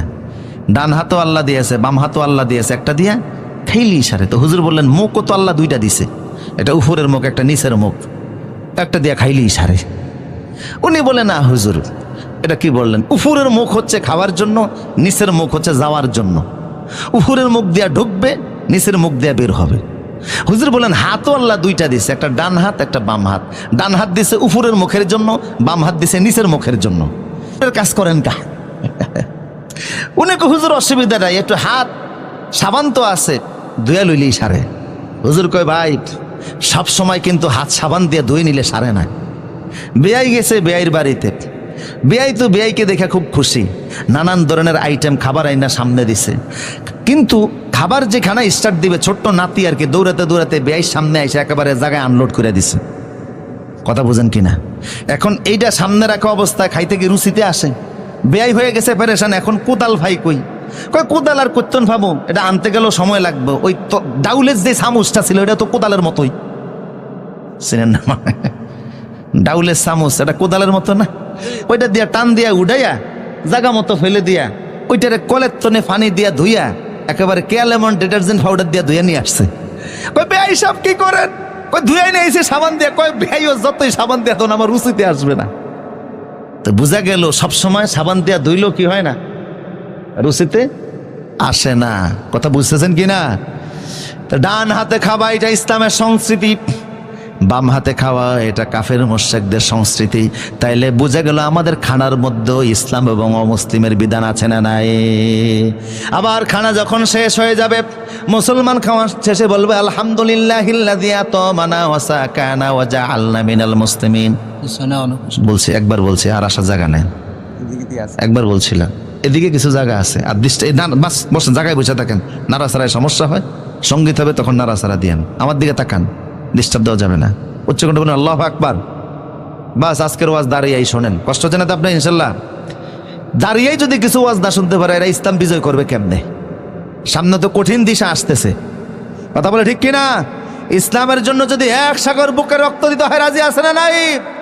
কারা আছে হাত তুলে দেখো।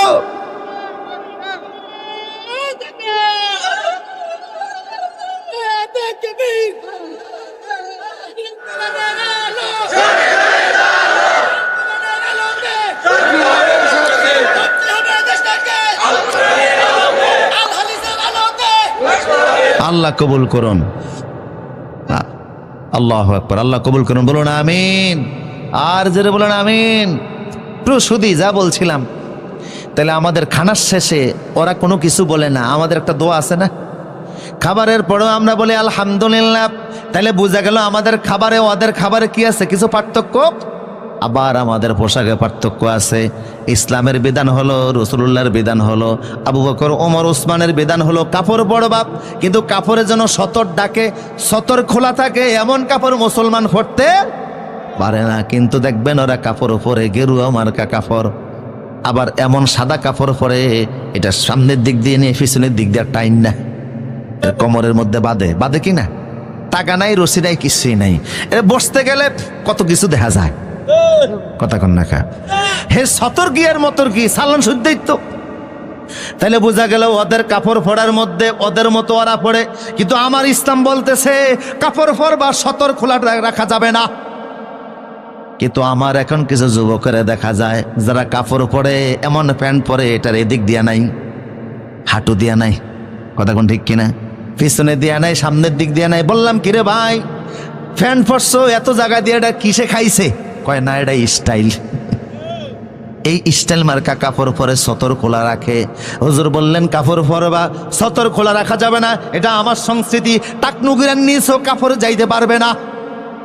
আল্লাহ রাসূল বলেছে যারা টাকটুকিরার নিচে কাপড় পরবে হাসরের ময়দানে যখন ওরা দাঁড়াবে, লা ইউকাল্লিমুহুমুল্লাহু মাআহুম ওয়া লা ইউযাক্কিহিম, আল্লাহ ওদের ওয়া লা ইয়ানজুরুহুম, ওরা যখন কিয়ামতে দাঁড়াবে টাকনুগিরার নিচে যারা কাপড় পরতো ওদের চেহারার দিকে আল্লাহ তাকাবেন না, ওদেরকে পবিত্র করবেন না, ওদের সাথে আল্লাহ কথাও বলবেন না।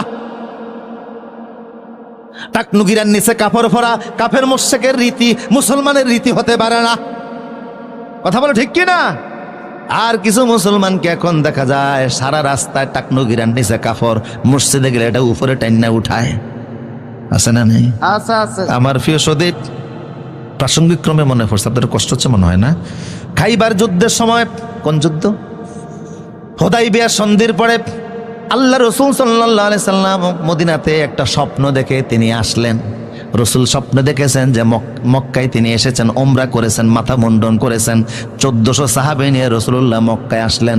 মক্কার নেতারা আল্লাহর নবীকে মক্কায় ঢুকতে দিল না। মক্কা থেকে কয়েক কিলোমিটার দূরে, 16 কিলোমিটার দূর হুদাইবিয়া নামক জায়গায় রসুলকে আটকে দেওয়া হলো। রসুল বারবার বোঝাচ্ছে যে আমি যুদ্ধ করতে আসি নাই, দেখো সাথে কোনো অস্ত্র নাই, আমরা আসছি ওমরা করতে, ওমরা করার পরে আমরা আবার চলে যাব। কথা বুঝেন কিনা? কিন্তু মক্কার লোকেরা বুঝলো না। রসুল বুঝাবার জন্য হযরত ওসমানকে পাঠালেন। কারে পাঠাইছে? রাত্রিবেলা ওসমানকে আপন চাচাতো ভাইয়ের সঙ্গে বসলেন। চাচাতো ভাইকে বললেন, ভাই রে, সকালবেলা তুমি মক্কার বড় বড় নেতার কাছে আমারে নিয়ে যাবা, রসুলের মেসেজটা আমি সবার কানে কানে পৌঁছে দেব। আল্লাহর নবী মক্কায় যুদ্ধ করতে আসেন নাই, 1400 সাহাবে নিয়ে শুধু আল্লাহর ঘরটা জিয়ারত করতে এসেছেন। 2-1 দিন থাকবেন, মক্কা আমাদের জন্য ছেড়ে দাও, আর পরে রসুল চলে যাবেন, আমরাও চলে যাব। কারোর সঙ্গে মারামারি কাটাকাটির কোনো ইচ্ছা।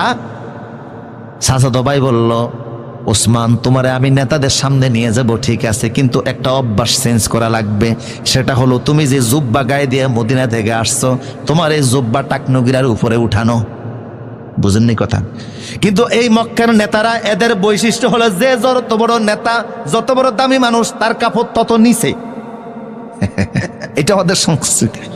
ওরা শেষরাইয়া রাস্তার ধুলিবালি নিয়ে হাঁটে, তুমি একটু কাপড়টা নিচের দিকে নামিয়ে পড়বা। হযরত ওসমান বলল, খবরদার, ওরা আমার সঙ্গে সাক্ষাৎ করবে কি করবে না ওইটা আমার কাছে বিবেচনার বিষয় নয়, ওরা আমাকে মূল্য দিবে কি দিবে না ওইটা আমার কাছে বিবেচনার বিষয় নয়। আত্রুকু লা আত্রুকু সুন্নাত হাবিবিল হাউলাইল হুমাকা, এই গদ্দাবদের কারণে রাসূলের সুন্নাতকে আমি ছেড়ে দিতে পারবো না।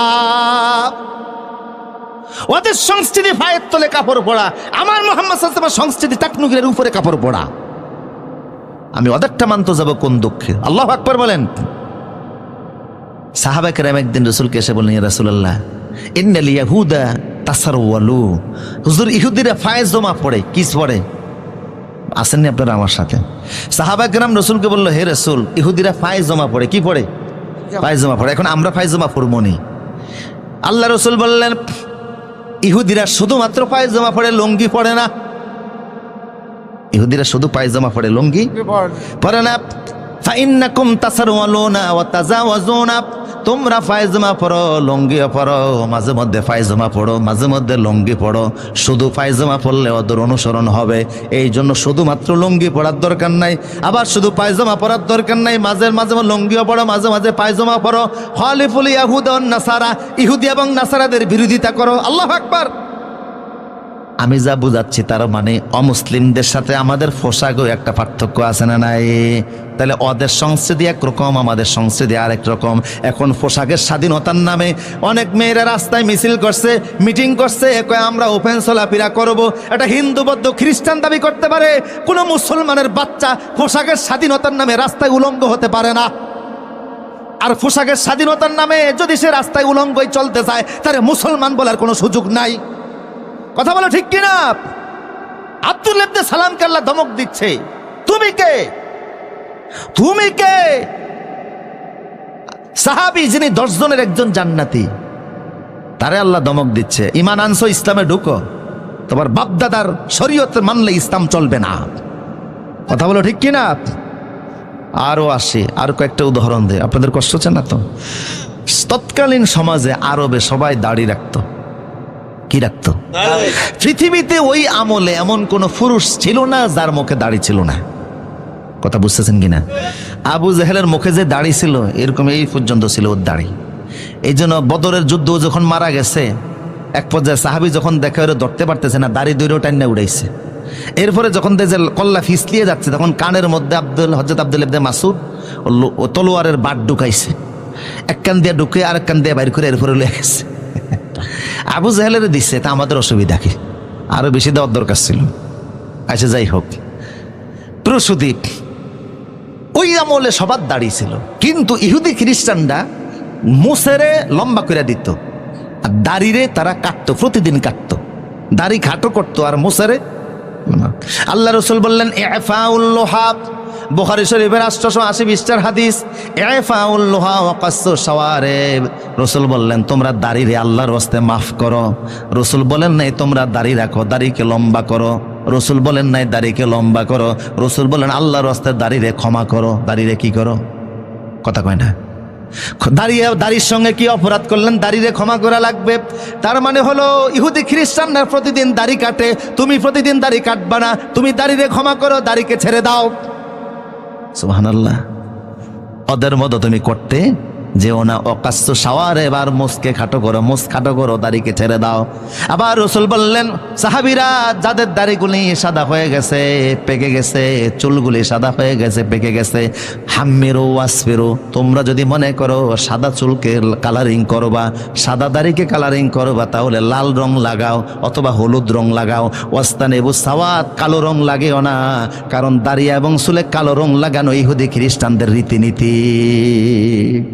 এখন অনেক মুসলমান আছে সেলুনের মধ্যে বৈশা দাড়ি আর চুলেরে কি করে, সাদা ডারে।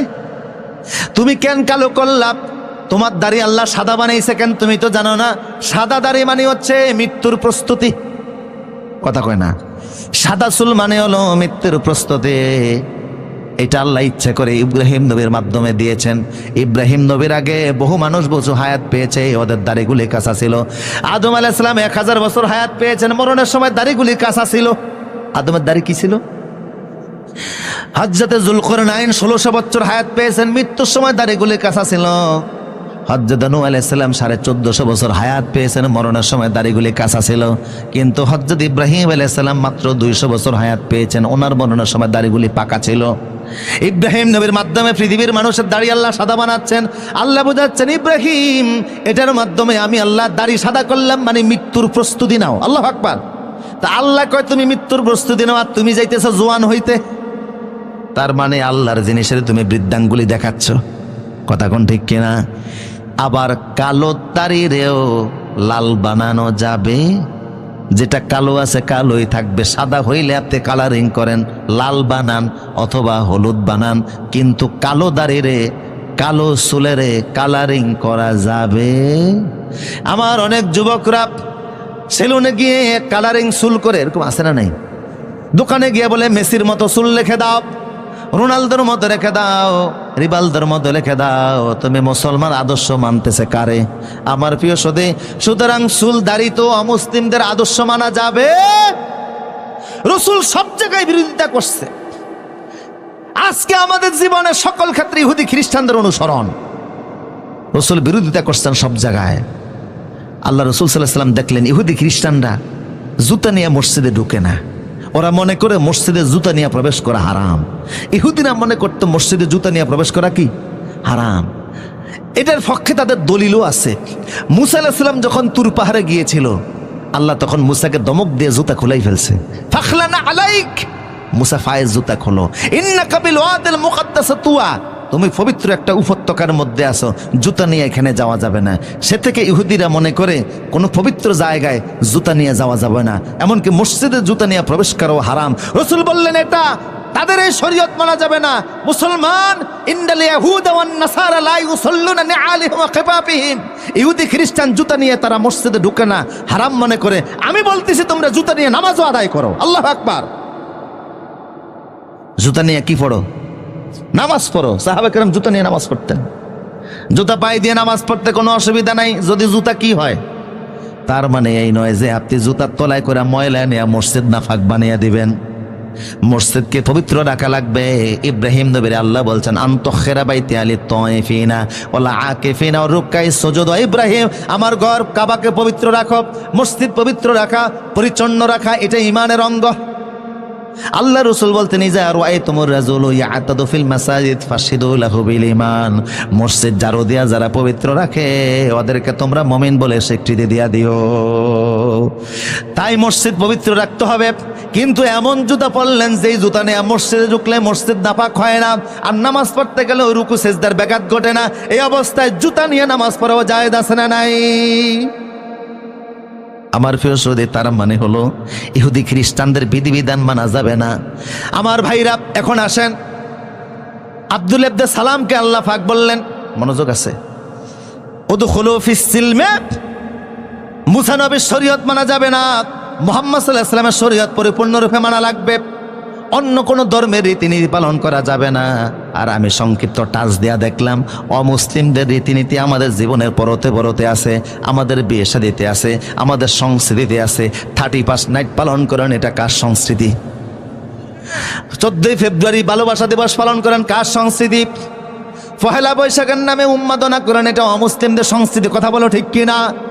এমনকি আমার প্রিয় সুধী, কোরআনের আইন আল্লাহ দিয়েছেন দেশ ও সমাজ রাষ্ট্র পরিচালনা করার জন্য। আল্লাহর সে আইন বাদ দিয়ে ব্রিটিশদের আইনে আমরা দেশ ও সমাজ চালাই। কথা কোন ঠিক কিনা? অমুসলিমদের আইন দিয়ে বিচার ফায়সালা করি, রাষ্ট্র সমাজ চালাই। আর তুমি মনে করি ইসলামের মধ্যে আছে এত সোজা না? কথা বলো ঠিক কিনা? ও তো হলো ফিসিলমে কাপ্পা। ইসলামে যখন ঢুকেছো আর কারোর আইন মানা যাবে না। সংসদ থেকে শুরু করে জীবনের সকল ক্ষেত্রে আল্লাহর আইন মানতে হবে। ঠিক কিনা বলেন? এখন শেষ কথা বলছি। আল্লাহ কি বললেন? উদখুলু ফিসসিলমে কাফা, ইসলামে প্রবেশ করো। তাহলে বুঝা, ইমানদার যারা ইমান আনছে ওদেরকে বললেন আল্লাহ ইসলামে ঢুকো। তার মানে হচ্ছে ইমান এক জিনিস, ইসলাম আরেক জিনিস। এখন ইমান কি আর ইসলাম কি? সংক্ষেপ বলছি, 2 মিনিটের ভিতরে বলছি। ইমান শব্দের অর্থ হচ্ছে বিশ্বাস। ইমান শব্দের অর্থ কি? আল্লাহর প্রতি বিশ্বাস, আখিরাতের প্রতি বিশ্বাস, পরকালে বিশ্বাস, নবী রাসূলে বিশ্বাস, তাকদীরে বিশ্বাস। শুধু এক কথায় বিশ্বাসের নাম হলো, আওয়াজ দিয়ে বলেন, বিশ্বাসের নাম হলো ইমানের আরেক নাম বিশ্বাস। আর ইসলাম কি? হাদিসে জিব্রাইল, হাদিসে জিব্রাইলের মধ্যে আছে ইসলাম হলো আনতাশহাদা আল্লা ইলাহা ইল্লাল্লাহ ওয়া আন্না মুহাম্মাদুর রাসূলুল্লাহ ওয়া তুকিমুস সালাহ ওয়া তুতিয়াজ যাকাত ওয়া তাসুমা রমাদান। ইসলাম মানে হচ্ছে আল্লাহ এবং রসুলে বিশ্বাস করা, নামাজ প্রতিষ্ঠা করা, যাকাত দেওয়া, হজ পালন করা, অর্থাৎ ইসলামের যাবতীয় আদেশ পালন করা। সুবহানাল্লাহ। তাহলে কোরআন ও সুন্নাহর যাবতীয় আদেশ পালনের নাম হলো ইসলাম, শুধু বিশ্বাসের নাম হলো ঈমান। কথা কোন ঠিক কিনা? তো যারা শুধু বিশ্বাস করে বসে আছে এদের ঈমান আছে, কিন্তু ইসলামের বিধিবিধান পালন না করলে ইসলামে ঢুকছে নি। কথা বলেন না? তাই আমাদের সমাজে এখন মুসলমান, ইসলাম যারা পালন করে এরা হলো মুসলিম, ঈমান বিশ্বাস যারা আনছে এরা হলো মুমিন। আমাদের সমাজে এখন মুমিন বেশি না মুসলিম বেশি? কথা কোন না? মুমিন বেশি। কথা কোন ঠিক কিনা? শুধু বিশ্বাসের নাম হলো ঈমান, আর ইসলামের যাবতীয় পালন করার নাম হলো ইসলাম। আমাদের সমাজ এখন ঈমানদার বেশি, মুসলমান আমরা কয়জন? কোরআন ও সুন্নাহর যাবতীয় বিধিবিধান পালন না করা পর্যন্ত ইসলামে প্রবেশ হয় না। যখন আমরা আল্লাহর কোরআনের সব বিধান মানবো, তখন আমি ইসলামের সকল কিছু মানতে লাগলাম, আমি খাঁটি মুসলিম হয়েছি। কথা কোন ঠিক কিনা? এই জন্য ইমানদারের বহু উপরে মুসলিমের দাম। আমরা ইমানদার হইতে পারছি, মুসলিম হতে পারি নাই। তাই আল্লাহ বললেন আগে ঈমান আনো, তারপর ইসলামে প্রবেশ করো। আগে হচ্ছে ঈমান, পরে কি? ইসলাম। ওয়ালা তাত্তাবিউ খুতুওয়াতিশ শয়তান, কাফের মুশরিকদের অনুসরণ করো না, সে তোমাদের প্রকাশ্য শত্রু। আল্লাহ আমাদের সবাইকে এই সূরা বাকারার 208 নম্বর আয়াতের ভিত্তিতে যে কথাগুলি বলেছে আমল করার তৌফিক দান করুন। আজকের প্রধান মেহমান তিনি কিছুক্ষণের মধ্যে আসবেন, হুজুরের আলোচনাগুলি শুনে যাবেন। আমার অত্যন্ত শ্রদ্ধা। আমার যদি কেউ বাংলাদেশে জিজ্ঞেস করে আপনার প্রিয় আলোচক কারা, প্রথম তো আমি বলবো মাজলুম, কোরআনের 60 বছরের মুফাসসির